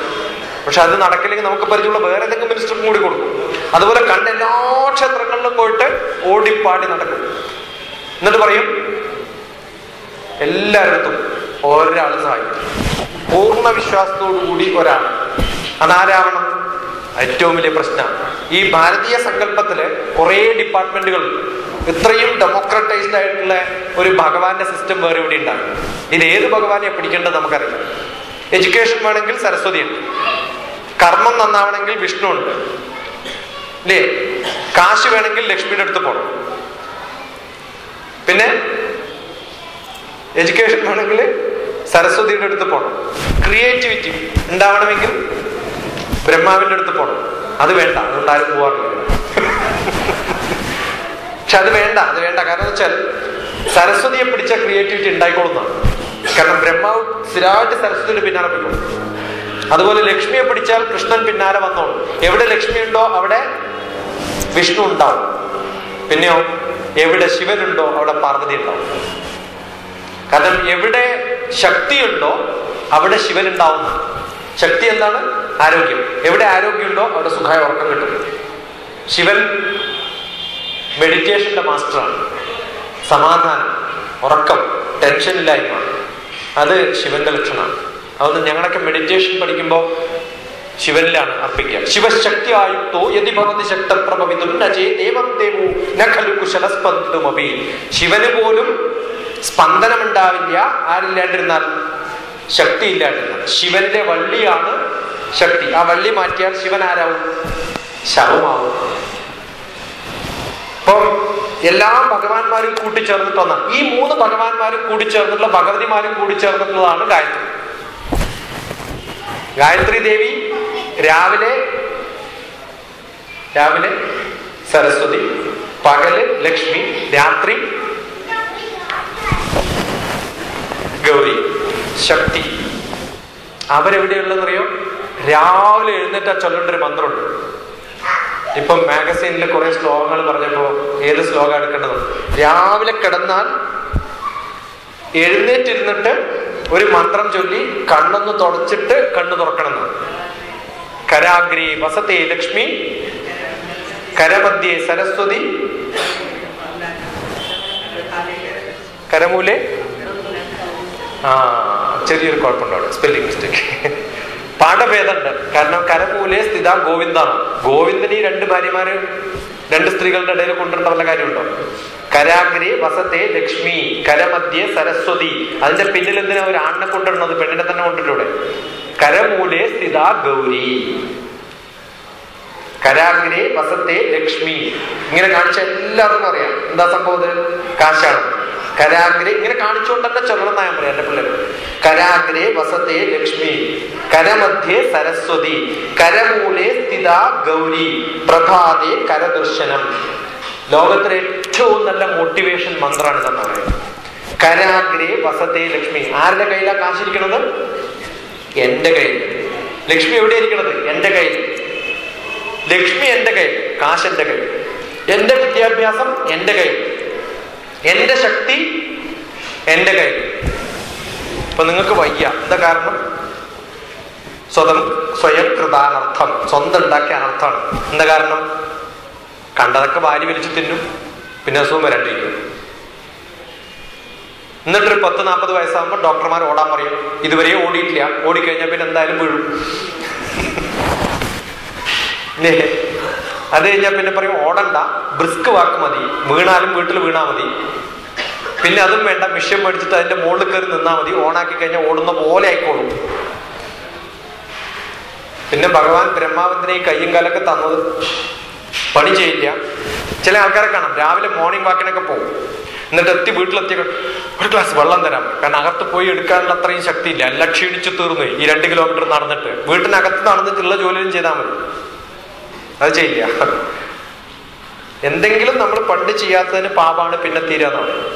ഇതൊക്കെ ചെയ്യാൻ വേണ്ടിയിട്ടാണ് ഭഗവാൻ ഈ ആരോഗ്യം തന്നിരിക്കുന്നത്. ഇപ്പൊ ഗണേശന്റെ അടുത്ത് പോയിട്ട് എക്സർസൈസ് ചെയ്യണം. എന്താ എക്സർസൈസ് ചെയ്യേണ്ടത്? ഇടത്തെ കയ്യാൽ വലം കാതും, വലത്തെ കയ്യാൽ ഇടം കാതും, കാല് കോണിച്ച് മുട്ട് നിലത്ത് മുട്ടുന്നത് വരെ 108 പ്രാവശ്യം ചെയ്യണം. അങ്ങനെ ചെയ്താൽ ഗണേശനെ പോലെ ഇരിക്കില്ല. അതുകൊണ്ടാണ് ഗണേശന്റെ മുമ്പിൽ മാത്രം അങ്ങനെ ചെയ്യാൻ പറഞ്ഞത്. അല്ലെങ്കിൽ നീയും എന്നെ പോലെ ആവുന്ന കാണിച്ചു തരുവാണ്. എന്നിട്ട് ഇത് കണ്ടിട്ടോ ഇങ്ങനെ ആക്കിയിട്ട് പോകും. എന്താ കാരണം?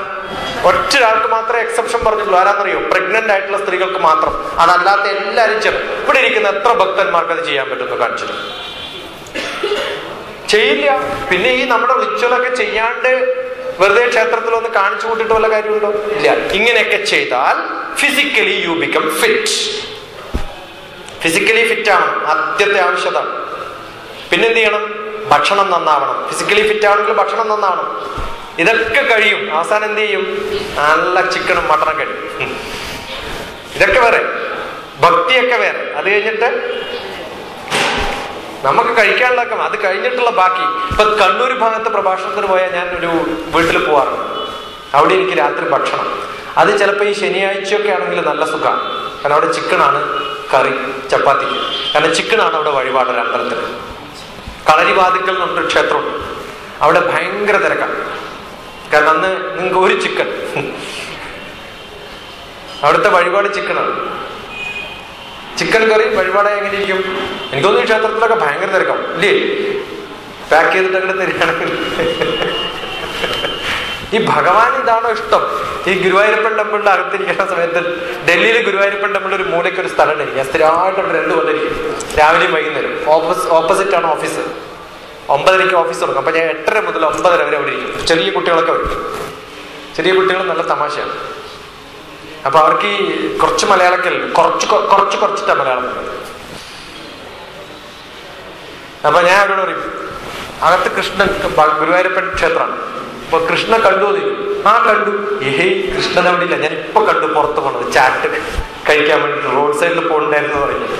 അപ്പൊ പിള്ളേർക്ക് വിശ്വാസമാണ് കേട്ടോ. അവരൊന്നുകൂടി പോയി നോക്കും, നോക്കിയാൽ കാണില്ലല്ലോ ബിംബം.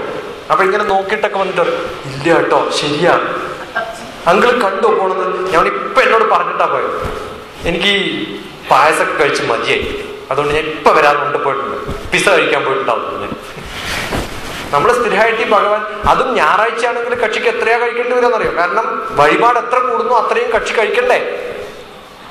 അതേസമയത്ത് ചില ദിവസം ആരും ഉണ്ടാവില്ല. കൃഷ്ണ അഷ്ടമി ദിവസം ഒന്നും ഉണ്ടല്ലോ, അന്ന് ഹോളിഡേ എല്ലാം ആരും പോവില്ല. അപ്പൊ ഭഗവാന് വേണ്ടതല്ല നമ്മൾ കൊടുക്കണത്. ആർക്ക് വേണ്ടതാ കൊടുക്കണത്? നിങ്ങൾക്ക് ശർക്കര പായസം വഴിപാട് വേണോ അല്ല പാൽപ്പായസം വേണോ? മക്കളോട് ചോദിക്കും, മോനെന്താ ഇഷ്ടം? ശർക്കര ഇഷ്ടം, എന്നാ അത് കൊടുക്കാതെ. ഏത് ഭഗവാന്റെ ഇഷ്ടം നോക്കിയിട്ടല്ല. ഈ ഗുജറാത്തിലൊക്കെ ഭഗവാന്മാർക്ക് ജിലേബിയാ കൊടുക്കുക, ബംഗാളിൽ പോയി കഴിഞ്ഞാൽ മീനാ കൊടുക്കുക. നമ്മൾ കൊടുക്കണ ശർക്കര പായസം പാൽപ്പായസം, കാരണം നമുക്കതാ ഇഷ്ടം. കർണാടകയിൽ പോയാൽ മഞ്ഞച്ചോറ കൊടുക്കുക. തിരുപ്പതി ഭഗവാന് ലഡുവാണ് ഇഷ്ടം. എന്താണ് ഭഗവാന്റെ പ്രസാദം നമുക്കറിയോ? നമുക്കെന്താണോ ഇഷ്ടം അതാണ് ഭഗവാന് നമ്മൾ കൊടുക്കുക.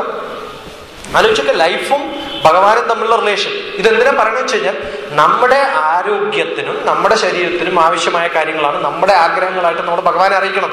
സോ ഫിസിക്കലി നമ്മളെ നന്നാക്കാനും നമുക്ക് നല്ല ആരോഗ്യം ഉണ്ടാക്കാനും ആവശ്യമായിട്ടുള്ള സംഭവങ്ങളാണ് നമ്മൾ കഴിക്കേണ്ടത്. അപ്പൊ നിങ്ങൾക്ക് ചിക്കനാ ഇഷ്ടങ്ങൾ ചിക്കൻ വഴിപാടായിട്ട് കൊടുക്കണം, ഒരു തെറ്റില്ല. പറ്റുമോ അങ്ങനെ കൊടുക്കാൻ? തമാശയായിട്ട് ഈ പോട്ടെ പറയാം,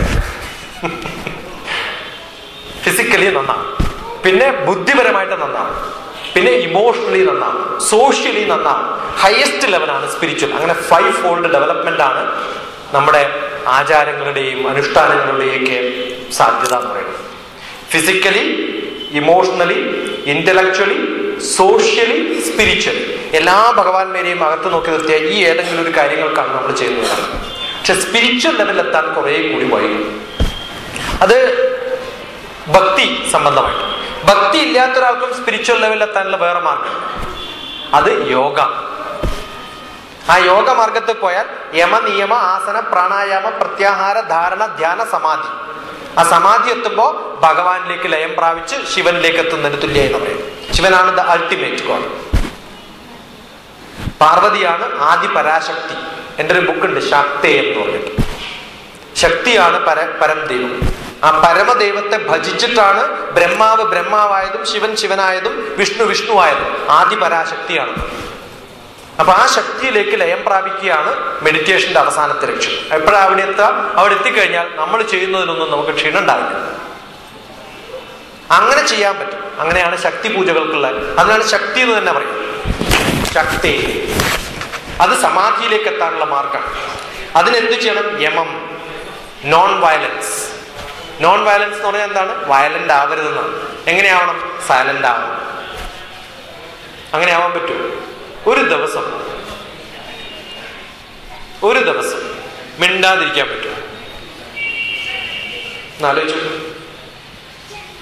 വായ തുറക്കരുത്. നമ്മള് ഋഷികേശിൽ മെഡിറ്റേഷന് പോകുമ്പോൾ ഞങ്ങളുടെ ഗുരു ചില ആൾക്കാരെ കാണാൻ പോകുമ്പോൾ അവരോട് പറയും, കം ആഫ്റ്റർ 10 days. ഞാൻ 10 days പോകാൻ പറ്റുന്നില്ലല്ലോ. എവിടെ താമസിക്കണം? ആശ്രമത്തിൽ തന്നെ. എന്താ 10 days ചെയ്യേണ്ടത്? Keep silent. ആരോടും മിണ്ടാണ്ടില്ല.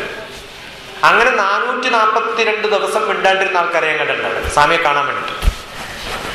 അതിനിടയിൽ 2 വീഴ്ച വീണ് കാല് പൊട്ടി, എന്നാലും മിണ്ടില്ല. കാരണം സ്വാമിയെ കാണണം. അതാണ് കാരണം. സ്വാമി പഠിപ്പിക്കുന്ന ഒറ്റ കാര്യമാണ് സൈലൻസ്. മിണ്ടാണ്ടിരിക്കാൻ പഠിപ്പിക്കാം. സമാധാനം കിട്ടാൻ വേറൊന്നും വേണ്ട. വീട്ടിലെല്ലാ പ്രശ്നങ്ങൾക്കും കാരണം എന്താണ്? വയലന്റ്. എന്താ കാരണം? ഒരു ഗ്ലാസ് വെച്ചിട്ടുണ്ടാവും, അറിയാണ്ട് കൈകൊണ്ട് തട്ടിയത് താഴെ വീണ, കണ്ണില്ല 2 എന്നിട്ട് വഴക്ക് പറയും. ആരാ പറയാ?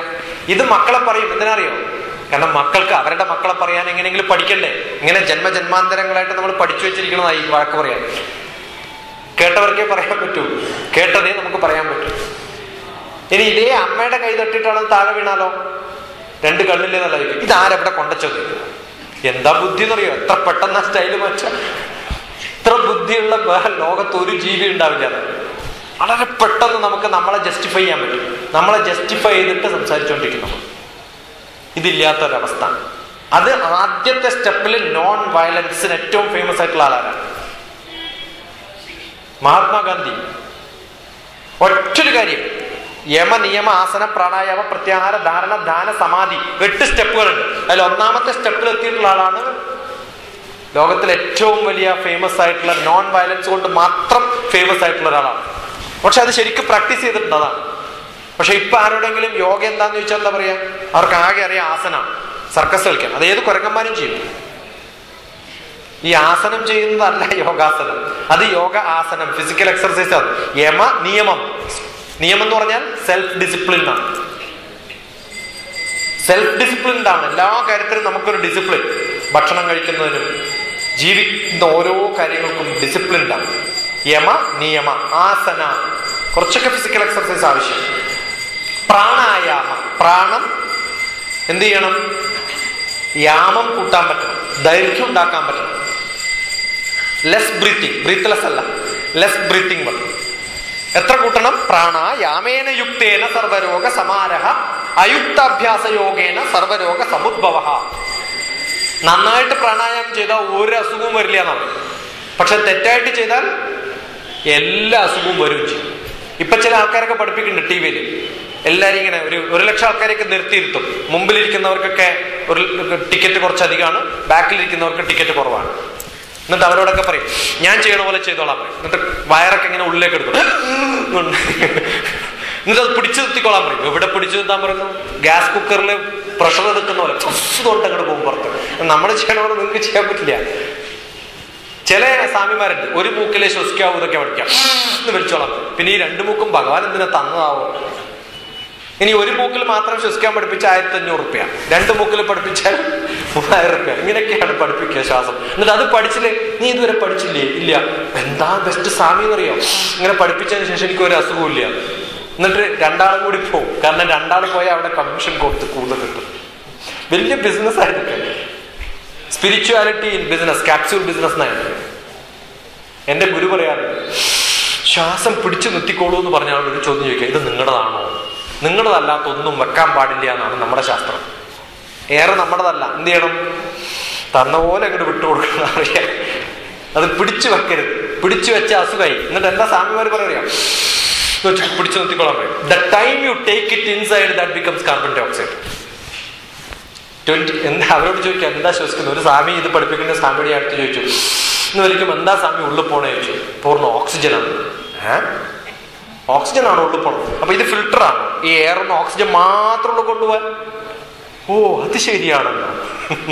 ഓക്സിജൻ അല്ലേ പോണത്? ഞമ്മന്നല്ല, എയറാ പോണത്. അപ്പൊ അതിൽ എത്ര ഓക്സിജൻ ഉണ്ട്? അതൊന്നും എനിക്കറിയില്ല കേട്ടോ. അത് 20% ഉണ്ട്. പുറത്തു വരുമ്പോൾ 16% ഉള്ളൂ. 4% എന്തായി മാറുന്നു? കാർബൺ ഡൈ ഓക്സൈഡായി മാറുന്നു.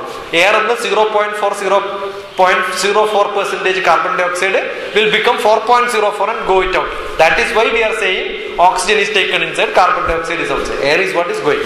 ഇനി അത് ഉള്ളിൽ പിടിച്ചു നിർത്തി എന്ത് പറ്റും എന്ന് വെച്ചിട്ട് കണ്ണടച്ച് കുറച്ച് സമയം നല്ല ടിങ്ക്ലിംഗ് സ്റ്റാർസ് ഒക്കെ കാണും. ഹാലൂസിനേഷൻ വിൽക്കാം. ഏതൊരാൾക്കും കാർബൺ ഡൈ ഓക്സൈഡ് ഉള്ളിൽ പിടിച്ചു നിന്നാൽ നല്ല കഞ്ചാവ് അടിച്ചതിന് തുല്യ എഫക്റ്റാണ്. എന്നിട്ട് സ്വാമി പറയും ഇപ്പൊ എന്താ ഫീൽ ചെയ്തത്? ഇപ്പം സ്പിരിച്വാലിറ്റി വന്നു. എന്താ വന്നത്?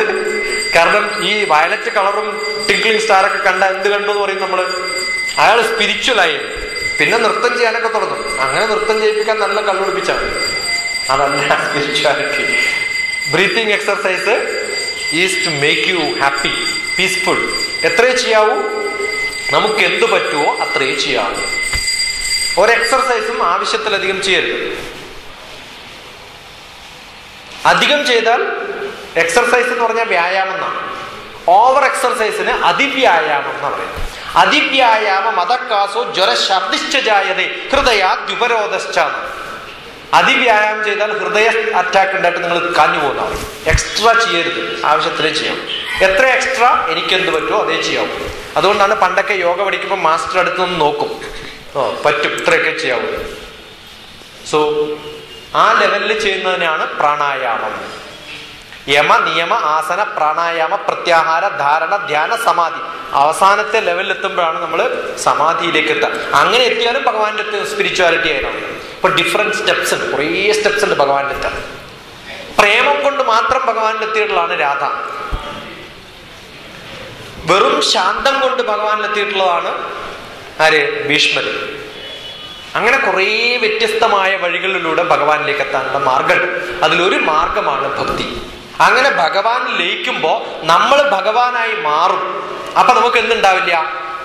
ആത്മാവിൽ ഭഗവാൻ ഇരിക്കും. ഹൃദയ ഉഹരമധ്യേ കേവലം ബ്രഹ്മ മാത്രം. നമ്മുടെ ഹൃദയത്തിനുള്ളിൽ ബ്രഹ്മാവിരിക്കും. നമ്മൾ ഹൈലി ക്രിയേറ്റീവ് ആവും. നമ്മൾ ചിന്തിക്കുന്നതും പറയുന്നതൊക്കെ ഭഗവാന് തുല്യമാവും. എന്റെ മനസ്സും ബുദ്ധിയും ആത്മാവും മൂന്നായിട്ട് മാറില്ല, ഒന്നായിട്ടിരിക്കും. അപ്പൊ ദേഷ്യം ഉണ്ടാവില്ല, ടെൻഷൻ ഉണ്ടാവില്ല, പ്രഷർ ഉണ്ടാവില്ല. അർജുനനോട് ചോദിക്കണ്ടേ, ഫൈറ്റ് ചെയ്യാൻ പറയുമ്പോൾ അർജുനൻ പറയും എനിക്ക് പറ്റുന്നില്ല, കൈയൊക്കെ വേർക്കണു, ചുണ്ടൊക്കെ വരളണു, ഇവിടെയൊക്കെ വല്ലാണ്ട് ടെൻഷൻ അടിച്ചിട്ട് എനിക്ക് ഒന്നും ചെയ്യാൻ പറ്റാത്ത അവസ്ഥയാണ്. കൃഷ്ണൻ കുറെ കാര്യങ്ങൾ പറയും. അവസാനം അർജുനൻ തിരിച്ചു വയ്ക്കും, സ്ഥിതപ്രജ്ഞസ്യ കാ ഭാഷ.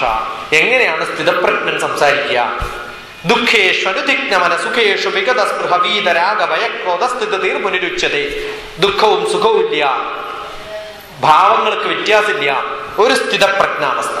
ആ അവസ്ഥയിൽ എത്തുമ്പോഴാണ് ഉദ്ധരേത് ആത്മനാത്മാനാം ആത്മാനം അവസാദയേത് ആത്മൈവ ഹ്യാത്മനോ ബന്ധു ആത്മൈവ രിപുരാത്മനഃ.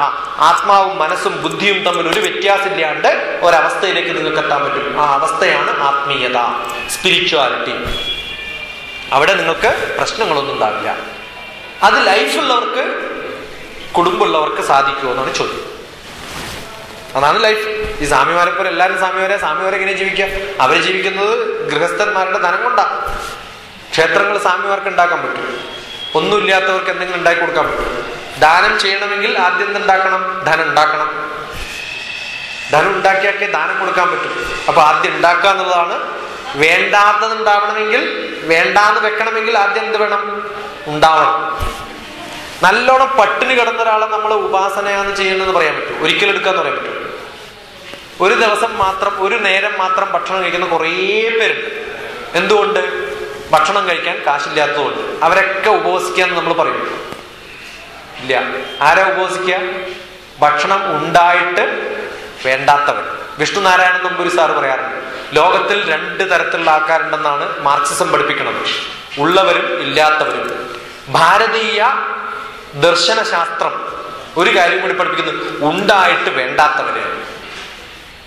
ഭക്ഷണം കഴിക്കാണ്ടിരിക്കുന്നത് ഉപവാസമല്ല, ഭക്ഷണം ഉണ്ടായിട്ടും കഴിക്കാണ്ടിരിക്കുക. കഴിക്കാണ്ടിരുന്നാൽ മാത്രം പോരാട്ടോ, അതിനെക്കുറിച്ച് ആലോചിക്കാണ്ടിരിക്കണം.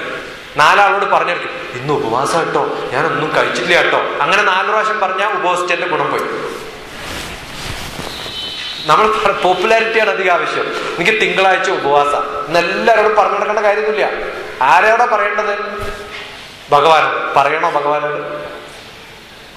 ചില ക്ഷേത്രങ്ങളിലെ കാണാം, ഇത് എന്റെ വക. എന്ത്? നമ്മൾ എന്തെങ്കിലും ഒരു സാധനം കൊടുക്കുമല്ലോ, തിരുമേനിയോട് പറയും ഇത് എന്റേതാന്ന് പറഞ്ഞോളണേ. പറ്റുമ്പോൾ ഓരോ പൂവിന്റെയും ദളങ്ങളുടെ മേലിൽ ശശികുമാറിന് പേരെഴുതി കൊടുക്കാൻ പറ്റിയാൽ നന്നായി. ഇത് എവിടുന്നാ കൊണ്ടുവരണത്? ഞാൻ എവിടുന്നാ കൊണ്ടുവരണം? എന്റെ വീട്ടിലെ പൂന്തോട്ടത്തൊന്നും ഞാൻ പറിക്കില്ല കേട്ടോ. അടുത്ത ആളുടെ വീട്ടിൽ നിന്ന് പോണ വഴിയിൽ നിന്നൊക്കെ മോഷ്ടിച്ചിട്ടാ കൊണ്ടുവരണേ. ഇതൊക്കെ ഒരാൾ കാണുന്നുണ്ടേ, ഇതെവിടുന്ന് മോഷ്ടിച്ചിട്ടാ കൊണ്ടുവരേണ്ടത്. അതല്ലെങ്കിൽ എവിടുന്നാന്ന് പറയും? മാർക്കറ്റിൽ നിന്ന് മേടിക്കും. ഈ മാർക്കറ്റിൽ ഈ പൂവൊക്കെ പാക്ക് ചെയ്യുന്നുണ്ടല്ലോ, കാലോണ്ട് ചവിട്ടിയിട്ട് വലിയ ഗണ്ണി ബാഗിലാണ് പാക്ക് ചെയ്ത് കൊണ്ടുവരിക. ഇത് കാണുമ്പോഴേ ഭഗവാൻ അറിയാം എന്താ കൊടുക്കേണ്ടത്. ഭഗവാൻ ഏറ്റവും ശുദ്ധമായ സാധനം. ഇപ്പൊ ഞാൻ പിള്ള സാറിന്റെ വീട്ടിൽ പോയി, പേടിക്കണ്ട, അവിടെ ഷെൽഫിൽ കുറേ സാധനം കിടക്കണ്ടെന്ന് വിചാരിക്കാം. ഷെൽഫിൽ കുറേ കിട്ടുന്ന പഴയ സമ്മാനങ്ങളൊക്കെ വെച്ച് വെക്കണ സ്ഥലമാണ്. അവിടെ നിന്ന് ഒരു സമ്മാനം എടുത്ത് ഞാൻ അദ്ദേഹത്തിന് കൊടുത്തിട്ട് പറയാം ഇത് എന്റെ വക. ഈ ലോകത്തിരിക്കുന്ന എല്ലാ സാധനവും ആരുടെയാ? ഭഗവാൻ. എന്നിട്ട് അവിടുന്ന് ഒരു പൂ പറിച്ചിട്ട് ഞാൻ ഇത് എന്റെ വക. എന്ത് വകയാണിത്?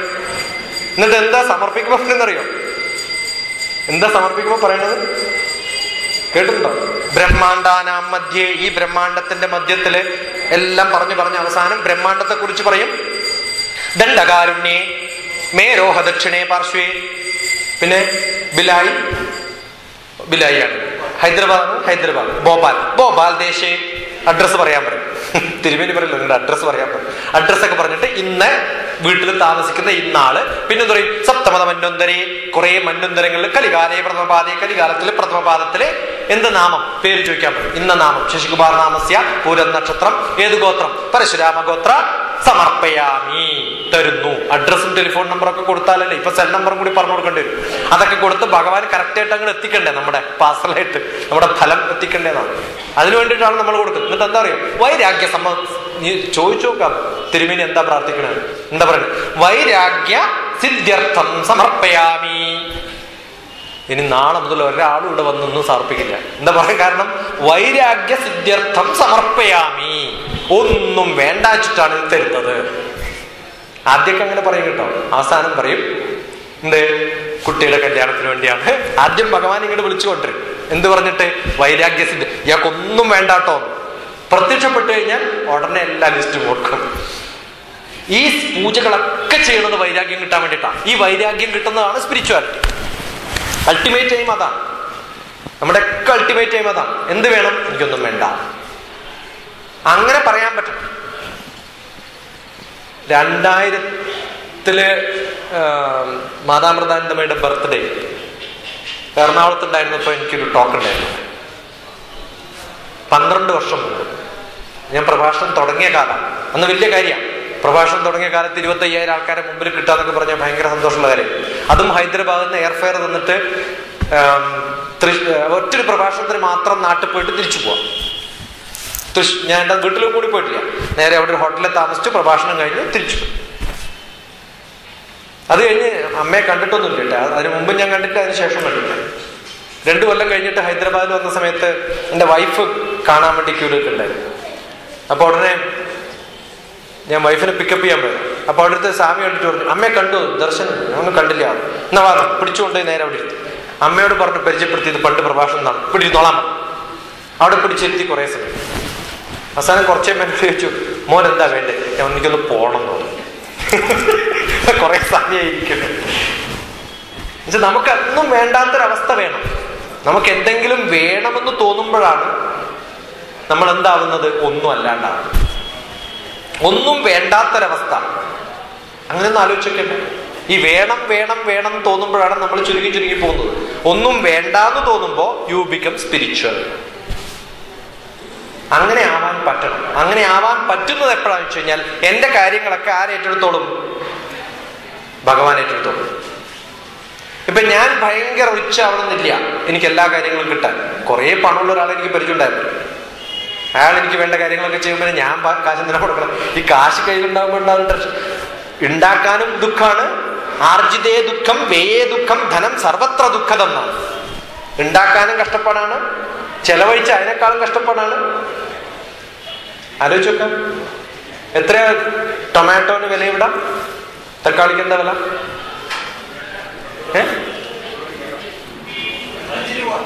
15 രൂപ, 15 rupees. ഇപ്പൊ ഇദ്ദേഹത്തിന്റെ വീട്ടിൽ 15 രൂപക്ക് ഈ റോഡ് സൈഡിൽ വിറ്റ് നടക്കുന്ന ആൾക്കാർ, അവര് 15 രൂപക്ക് വരെ 16 രൂപ എടുത്തു എന്ന് വിചാരിക്കാം. തൊട്ടടുത്ത വീട്ടില് 15 രൂപക്ക് അയാൾ തന്നെ കൊടുത്തു എന്ന് വിചാരിക്കാം. ഇയാൾ വിറ്റ് കഴിഞ്ഞ് പോയി കഴിഞ്ഞപ്പോ നമ്മളോട് ചോദിച്ചു, നിങ്ങൾ എത്ര തക്കാളി മേടിച്ച്? 15 രൂപ. അയ്യടാ, എന്റെ 1 രൂപ പോയി. ഈ തക്കാളി സാമ്പാറായിട്ട് മുമ്പിൽ വരുമ്പോഴും ആലോചന എന്തായിരിക്കും അറിയോ? 1 രൂപ. ഭയങ്കര ടെൻഷനാണ് നമുക്ക്. നമ്മളെ പറ്റിച്ചതല്ല. ആ 16 രൂപ കൊടുത്തതല്ല നമുക്ക് ദുഃഖം. എന്താ ദുഃഖം? മറ്റേ ആൾക്ക് 15 കിട്ടിയെന്നുള്ളതാണ് എന്റെ സങ്കടം.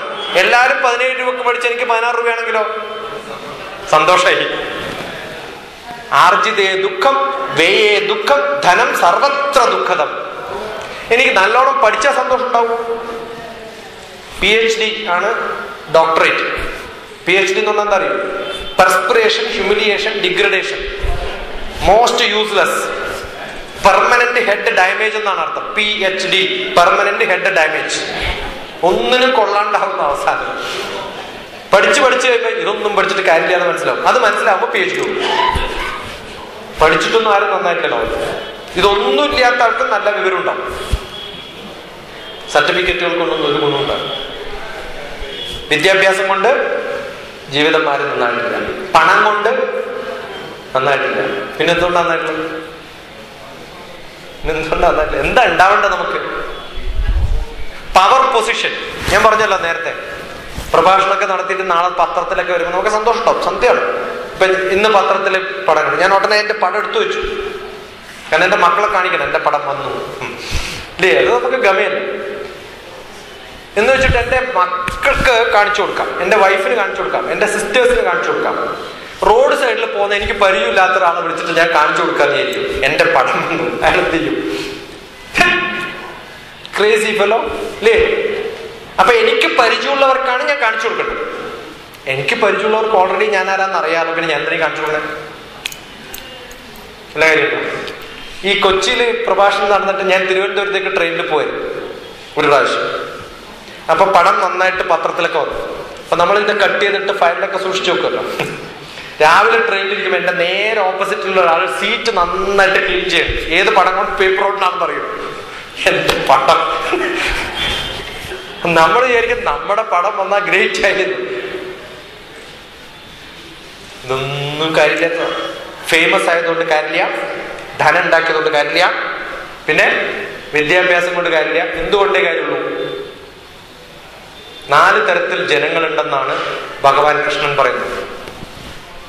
ആരൊക്കെയാന്ന്? ആരാ?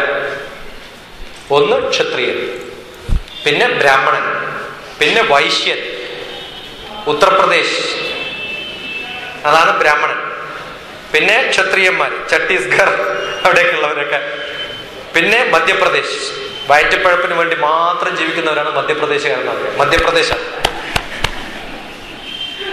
പിന്നെ കേരളമുണ്ട്, കാലുപോലെയാണ്, ശൂദ്രന്മാരാണ്.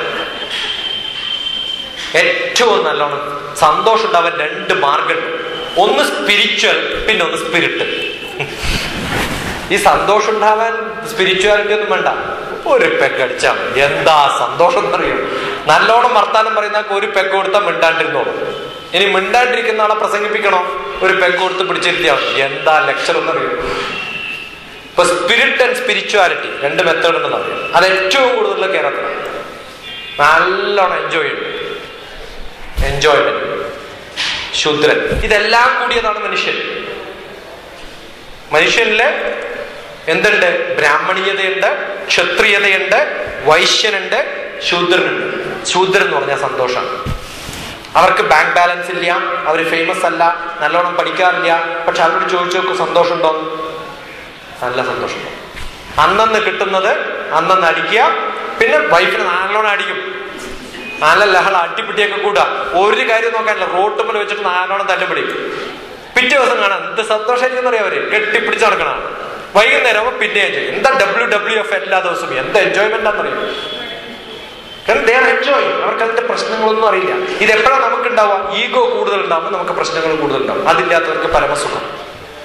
പറയണത് ഇതെല്ലാം കൂടി ചേർന്നിട്ട് ബാലൻസ് ചെയ്ത് കൊണ്ടുപോകുന്ന ഒരു അവസ്ഥയാണ് ഭാരതീയ സങ്കല്പ പ്രകാരം 4 തരത്തിലുള്ള ജീവിതശൈലിയെ കുറിച്ച് പറഞ്ഞിരിക്കുന്നത്. ഒന്ന്, ആദ്യം പഠിക്കണ കാലം, ബ്രഹ്മചര്യം, പിന്നെ ഗാർഹസ്ഥ്യം, പിന്നെ വാനപ്രസ്ഥം, പിന്നെ സന്യാസം. അങ്ങനെയായ 80 വയസ്സ് വരെ ജീവിക്കാം.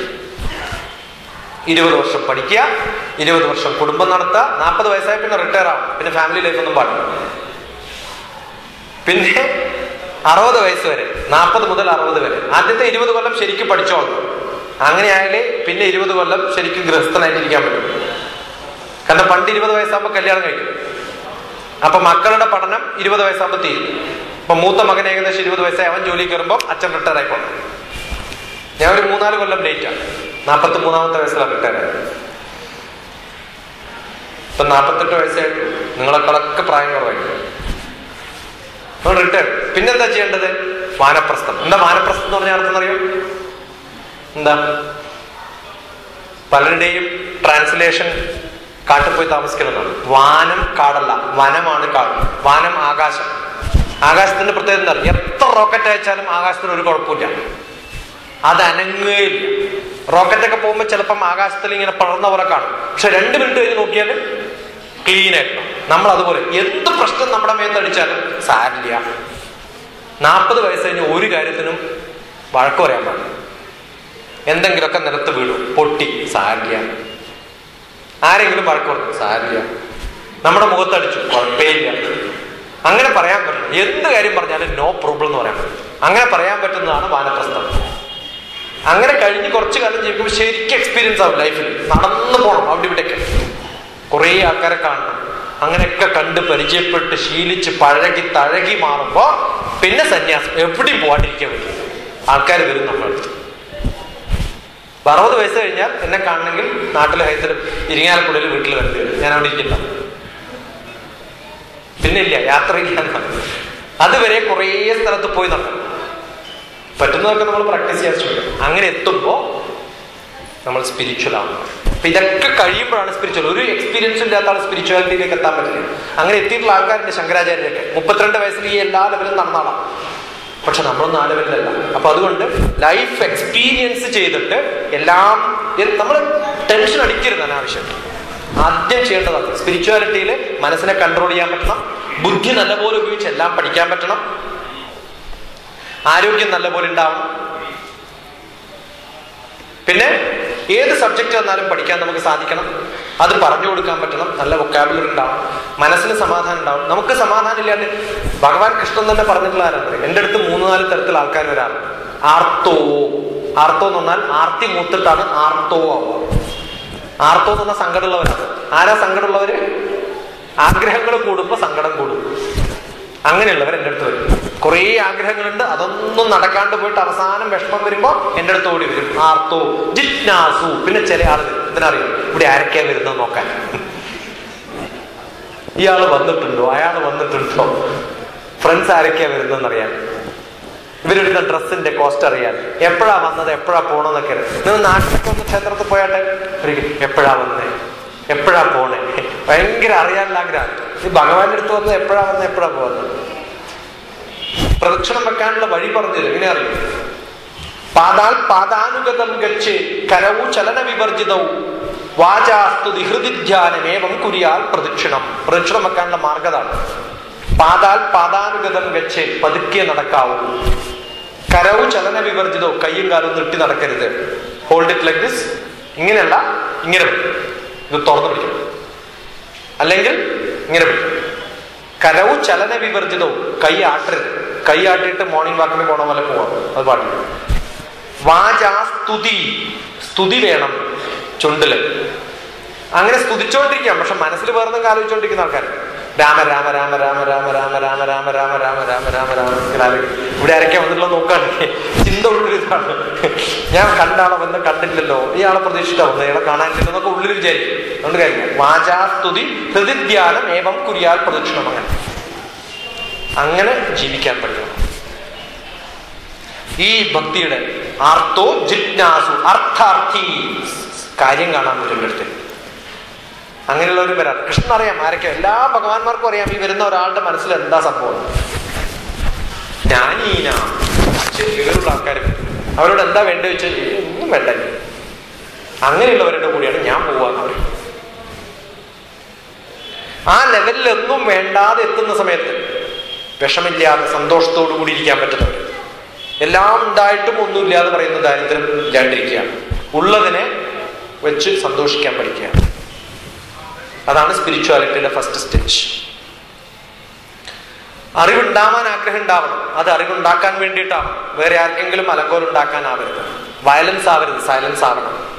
ഇത്തരം കുറെ സ്റ്റെപ്പുകളിൽ എത്തുമ്പോൾ we will reach into a stage what is called spirituality. അങ്ങനെ ജീവിക്കുമ്പോൾ ലൈഫ് എങ്ങനെയുണ്ടെന്ന് ചോദിച്ചു കഴിഞ്ഞാൽ എന്ത് പറയാം? Enjoy, enjoy, live in full enjoyment. LIFE, അതാണ് ലൈഫ്. അതാവാൻ പറ്റണം. അതിന് ഏറ്റവും വലിയ തടസ്സം, എന്ത് കഷ്ടമാണ് എൻ്റെ ഫാമിലി എന്ന കാരണം wife very invited forever. Husband പിന്നെ ചിരിക്കാൻ പറ്റില്ല. അതിന് മുമ്പൊക്കെ നല്ലോണം ചിരിച്ച് കളിച്ചിട്ടൊക്കെ സംസാരിക്കാം. കല്യാണം കഴിഞ്ഞാൽ പിന്നെ നീ എന്തിനാ ചിരിച്ചേ, എന്തിനാ അവിടെ നോക്കി ചിരിച്ചേ, എന്തിനാ ഇവിടെ നോക്കി ചിരിച്ചേ, എന്തിനാ അങ്ങോട്ട് പോയത്, എന്തിനാ ഇങ്ങോട്ട് വന്നതെന്നൊക്കെ ചോദിക്കല്ലോ അല്ലേ. ഹസ്ബൻഡാണ് ഹസ്ബൻഡ് എന്ന് പറയും. വെൽത്ത് ഇൻ ഫുൾ എൻജോയ്മെന്റ് ആയിട്ട് മാറണം വൈഫ്. Must enjoy life. അപ്പൊ എങ്ങനെയുണ്ട് ജീവിതം എന്ന് ചോദിച്ചാൽ എന്ത് പറയണം? I M enjoying. അങ്ങനെ പറയാൻ പറ്റുന്നൊരവസ്ഥയാണ്. ആ എൻജോയ്മെന്റ് ഷോർട്ട് ടേം വേണോ ലോങ് ടേം വേണോ? Long term. ആ ലോങ് ടേം എത്തുമ്പോഴാണ് സ്പിരിച്വലിലേക്ക് എത്തുന്നത്. അതിനുള്ള മാർഗങ്ങളിൽ ഒരു മാർഗം നമ്മുടെ കംപ്ലീറ്റ് സറണ്ടർ ചെയ്ത് ഭഗവാനോട് പറയാ, എല്ലാം അങ്ങയിൽ ഏൽപ്പിച്ചിരിക്കുന്നു, അങ്ങ് എന്താണോ പറയുന്നത് അതാണ് ഞാൻ ചെയ്യുന്നത്. ഇതാണ് എനിക്ക് കുറച്ച് സമയം കൊണ്ട് പറയാം. 1 മണിക്കൂർ സംസാരിച്ചു. എത്ര സംസാരിച്ചു? 1.5 മണിക്കൂർ. 1 മണിക്കൂർ 20 മിനിറ്റ് സംസാരിച്ചു. ഇനി എന്തെങ്കിലും ചോദ്യങ്ങളുണ്ടെങ്കിൽ ചോദിച്ചാൽ പറയാം. 1 മണിക്കൂർ നിർത്താമെന്ന് വിചാരിച്ചാൽ, പക്ഷെ നിങ്ങൾ എല്ലാവരും ഇങ്ങനെ നോക്കി സന്തോഷത്തോടുകൂടി ഇരിക്കുമ്പോൾ അറിയാൻ നിങ്ങൾ പറഞ്ഞു.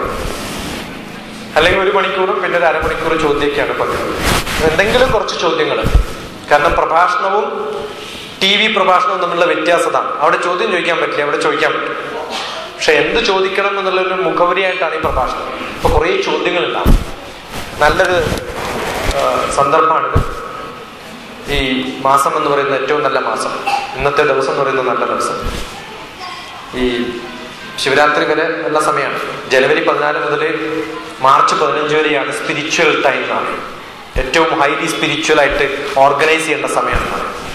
അപ്പൊ ആ ഒരു സന്ദർഭത്തിൽ ഇങ്ങനെയുള്ളൊരു സ്ഥലത്ത് വരാനും പരിചയമില്ലാത്ത കുറെ ആൾക്കാരോട് സംസാരിക്കാനും, പരിചയമുള്ള ആൾക്കാരോട് നമുക്ക് സ്ഥിരം സംസാരിക്കാം, പരിചയമില്ലാത്ത കുറെ പേരെ പരിചയപ്പെടാനും, അതിനൊക്കെ കാരണക്കാരനായ പിള്ള സാറിന് നന്ദിയും നമസ്കാരവും നിങ്ങൾ ഓരോരുത്തരോടും നന്ദിയും നമസ്കാരവും പറയും. ഞാൻ ഹൈദരാബാദിലാണ് സ്ഥിരമായിട്ട്. കേരളത്തിലാണ് എൻ്റെ നാട്. കണ്ണൂരാണ് വീട്. വൈഫിൻ്റെ വീട് ഇരിങ്ങാലക്കുടയാണ്. കേരളത്തിൽ മിക്കവാറും എല്ലാ സ്ഥലത്തും യാത്ര ചെയ്യാറുണ്ട്. എനിക്ക് തോന്നുന്നു കഴിഞ്ഞ വർഷം, ഇപ്പോൾ ഹിന്ദു മഹാസമ്മേളനം ഇപ്പം കഴിഞ്ഞതേ ഉള്ളൂ. 2 വർഷം മുമ്പ് അവിടെ ഞാനായിരുന്നു പ്രഭാഷണത്തിന് പോയത്. അപ്പോൾ സ്ഥിരമായിട്ട് കേരളത്തിൽ ക്ലാസ്സുകൾക്കും പ്രഭാഷണത്തിനും പോകാറുണ്ട്. ഏതെങ്കിലും ഒരു സിറ്റിയിലൊക്കെ പോകുമ്പോൾ ക്ഷേത്രത്തിൽ പോകാൻ പ്രഭാഷണം നടത്താണ്ട് എൻ്റെ ഒരു വഴിപാടായിട്ട്. അപ്പോൾ അതിനൊരു അവസരം ഉണ്ടാക്കി തന്നാൽ എല്ലാവർക്കും സന്തോഷം ഉണ്ടാവട്ടെ, സ്പിരിച്വലി ഹയർ ലെവലിൽ എത്തട്ടെ, ബ്ലിസ്ഫുൾ ആവട്ടെ. സന്തോഷം ഷോർട്ട് ടേം ആവട്ടെ, ബ്ലിസ്ഫുൾ ആവട്ടെ, നല്ലപോലെ ഹാപ്പി ആയിട്ട് എപ്പോഴും ഇരിക്കാനുള്ള സന്ദർഭം ഉണ്ടാവട്ടെ. ആ ഒരു മെസ്സേജ് മക്കളിലേക്ക് എത്തിക്കാൻ സാധിക്കട്ടെ. ഇതാണ് എൻ്റെ ലൈഫിൻ്റെ വിഷൻ. എന്തെങ്കിലും ചോദ്യം ഉണ്ടെങ്കിൽ സന്തോഷം.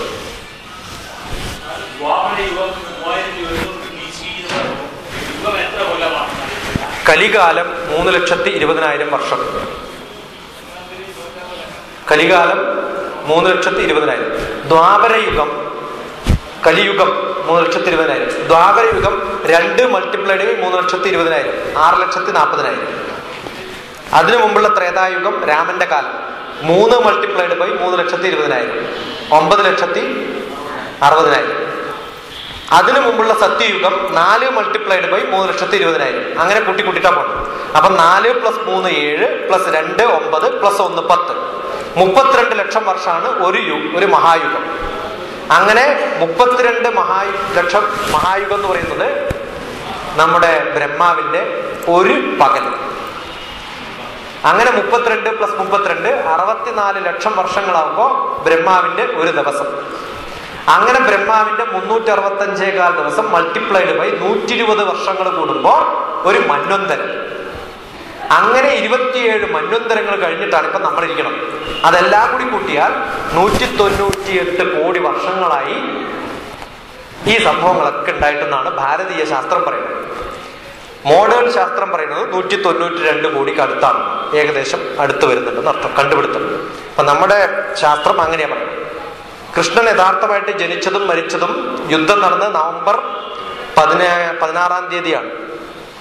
മഹാഭാരത യുദ്ധം തുടങ്ങണം 3148 BC. അപ്പൊ ഇതിനൊക്കെ കറക്റ്റ് റെക്കോർഡുകൾ. കൃഷ്ണൻ എത്ര കൊല്ലം ജീവിച്ചു, അർജുനൻ എത്ര കൊല്ലം ജീവിച്ചു, 85 വയസ്സിലാണ്, 83-ാമത്തെ വയസ്സിലാണ് ഗീത പറഞ്ഞു കൊടുക്കുന്നത്. നമ്മളൊക്കെ ഭാഗ്യവാന്മാരാണ്. ചെറുപ്പത്തിലെ ഗീതയൊക്കെ കാണാൻ പറ്റി. അർജുനന് കിട്ടിയത് 65 വയസ്സായപ്പോഴാണ്. ഈ ഫോട്ടോയിൽ കാണുന്ന ചെറിയ മനുഷ്യന്റെ മീശൊന്നും നോക്കണ്ട, അന്നും ഗോദ്രേജ് ഉണ്ടായിരുന്നു.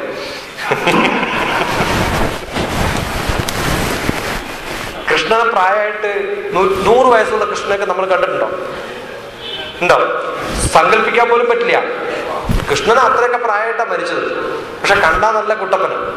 ഉണ്ണികൃഷ്ണനാണ്, എന്റെ മോനാണെന്നൊക്കെ പറഞ്ഞ് മടിയിൽ വെച്ചു അല്ലേ. ഒരു പ്രാവശ്യം കൊടുങ്ങല്ലൂരിൽ പോയപ്പോ ദേവി പ്രഭാഷണമായിരുന്നു. അപ്പൊ കുറെ 400 പേരുണ്ട്. അപ്പൊ ഞാൻ അവിടെ ഇരിക്കുന്ന അമ്മമാരോട് ചോദിച്ചു, ഈ കൊടുങ്ങല്ലൂർ അമ്മക്ക് എത്ര വയസ്സായി? കൊടുങ്ങല്ലൂർ നമുക്ക് വയസ്സാണ്, നമുക്ക് വയസ്സ് സങ്കല്പിക്കണം. ഉണ്ണികൃഷ്ണന്റെ പ്രായം നമുക്കറിയാമല്ലോ. ഗുരുവായൂർ അപ്പൻ എന്ന് പറയുമ്പോൾ അപ്പനായി. പ്രായം മാറണം, ഓരോരാൾക്കും പ്രായം. കൃഷ്ണന്റെ ശരിക്ക് കാലങ്ങൾ തിട്ടപ്പെടുത്തിയിട്ടുണ്ട്. അതുകൊണ്ട് രാമന്റെ കഥയൊക്കെ പറയുമ്പോ എത്ര വർഷം മുമ്പാന്ന് ആലോചിക്കണം. 6 ലക്ഷം വർഷം പഴക്കമുള്ള ഒരാളുടെ കഥയാണ് രാമകഥയായിട്ട് നമ്മൾ പറയണത്. മനസ്സിലായില്ലേ?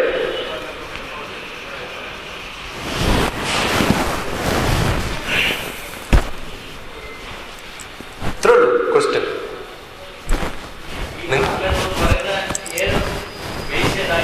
ഏത്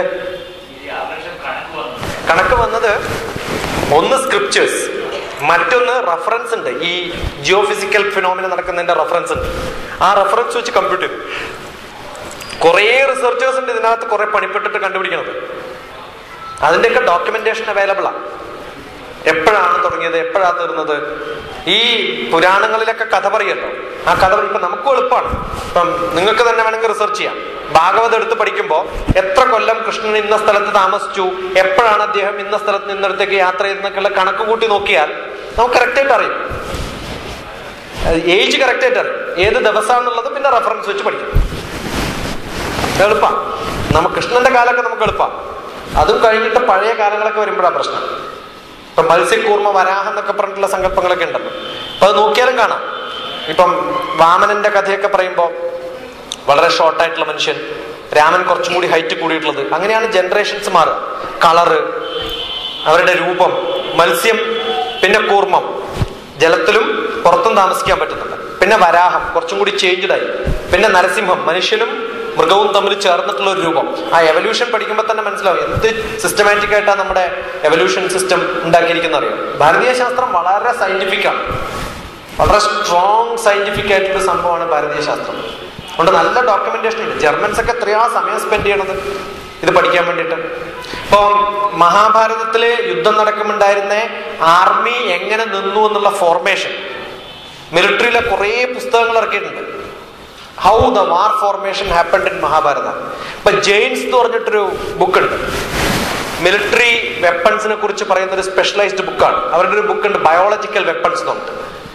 ബയോളജിക്കൽ വെപ്പൺസിന്റെ ബുക്കിന്റെ ആദ്യത്തെ description, during Rama's period in India biological weapons were in use എന്നാണ്.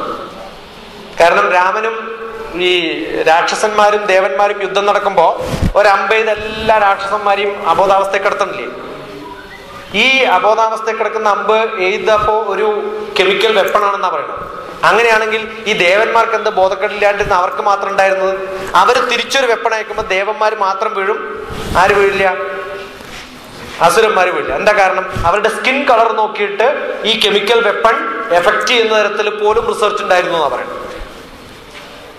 ഇത് നമ്മളല്ല പറയണത്, അമേരിക്കയിലെ ഏറ്റവും നല്ല ഡിഫൻസിന്റെ ആൾക്കാർ എഴുതിയിട്ടുള്ള ബയോളജിക്കൽ വെപ്പൺ എന്ന് പറഞ്ഞിട്ടുള്ള പുസ്തകത്തിന്റെ ആദ്യത്തെ പിന്നെ പേജിൽ ഡിസ്ക്രൈബ് ചെയ്യുന്നതാണ്. എന്ത് സയന്റിഫിക് ആയിരുന്നു അത്. അപ്പൊ കുറേ പേര് ഇതിനെ കുറിച്ച് റിസർച്ച് നടത്തുന്നുണ്ട്. വണ്ടർഫുൾ.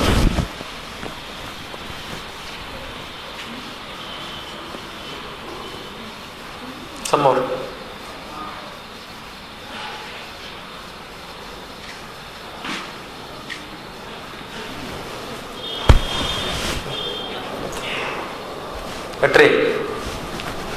അപ്പൊ നന്ദി, നമസ്കാരം. ഇവിടെ ഇന്റർനെറ്റിലൊക്കെ ആരെങ്കിലും നിങ്ങളുടെ മക്കളോ മക്കളുടെ മക്കളോ ഒക്കെ ഉണ്ടെങ്കിൽ പോയിട്ട് വെറുതെ ഡോക്ടർ TPS എന്നുള്ളൊന്ന് ടൈപ്പ് ചെയ്ത് നോക്കിയാൽ എൻ്റെ പ്രഭാഷണങ്ങളുടെ ബിറ്റ്സും ഞാൻ പറയുന്ന ചില കാര്യങ്ങളൊക്കെ അപ്ലോഡ് ചെയ്യും പിള്ളേർക്ക് കിട്ടാൻ വേണ്ടിയിട്ട്. അവരൊന്നിവിടെ വന്നിരിക്കില്ല, ഒരു പണിയില്ലാത്തവർ വന്നിരിക്കുന്ന സ്ഥലം പറയുന്നത്. കണ്ണൂരൊരു പ്രഭാഷണത്തിന് പോയ സമയത്ത് ഒരു മാഷാണ് എന്നെ കൊണ്ടുപോണത്. അപ്പൊ ഞാൻ ചോദിച്ചു, വൈഫ് വരുന്നില്ലേ ചോദിച്ചു. അവക്ക് പണിയുണ്ട് അടുക്കളയിൽ. അപ്പൊ മാഷക്ക് പണിയൊന്നും ഇല്ലാത്തതുകൊണ്ടാണല്ലേ വരുന്നത് ചോദിച്ചാൽ, ഒരു പണിയും ഇല്ലാത്തവർക്ക്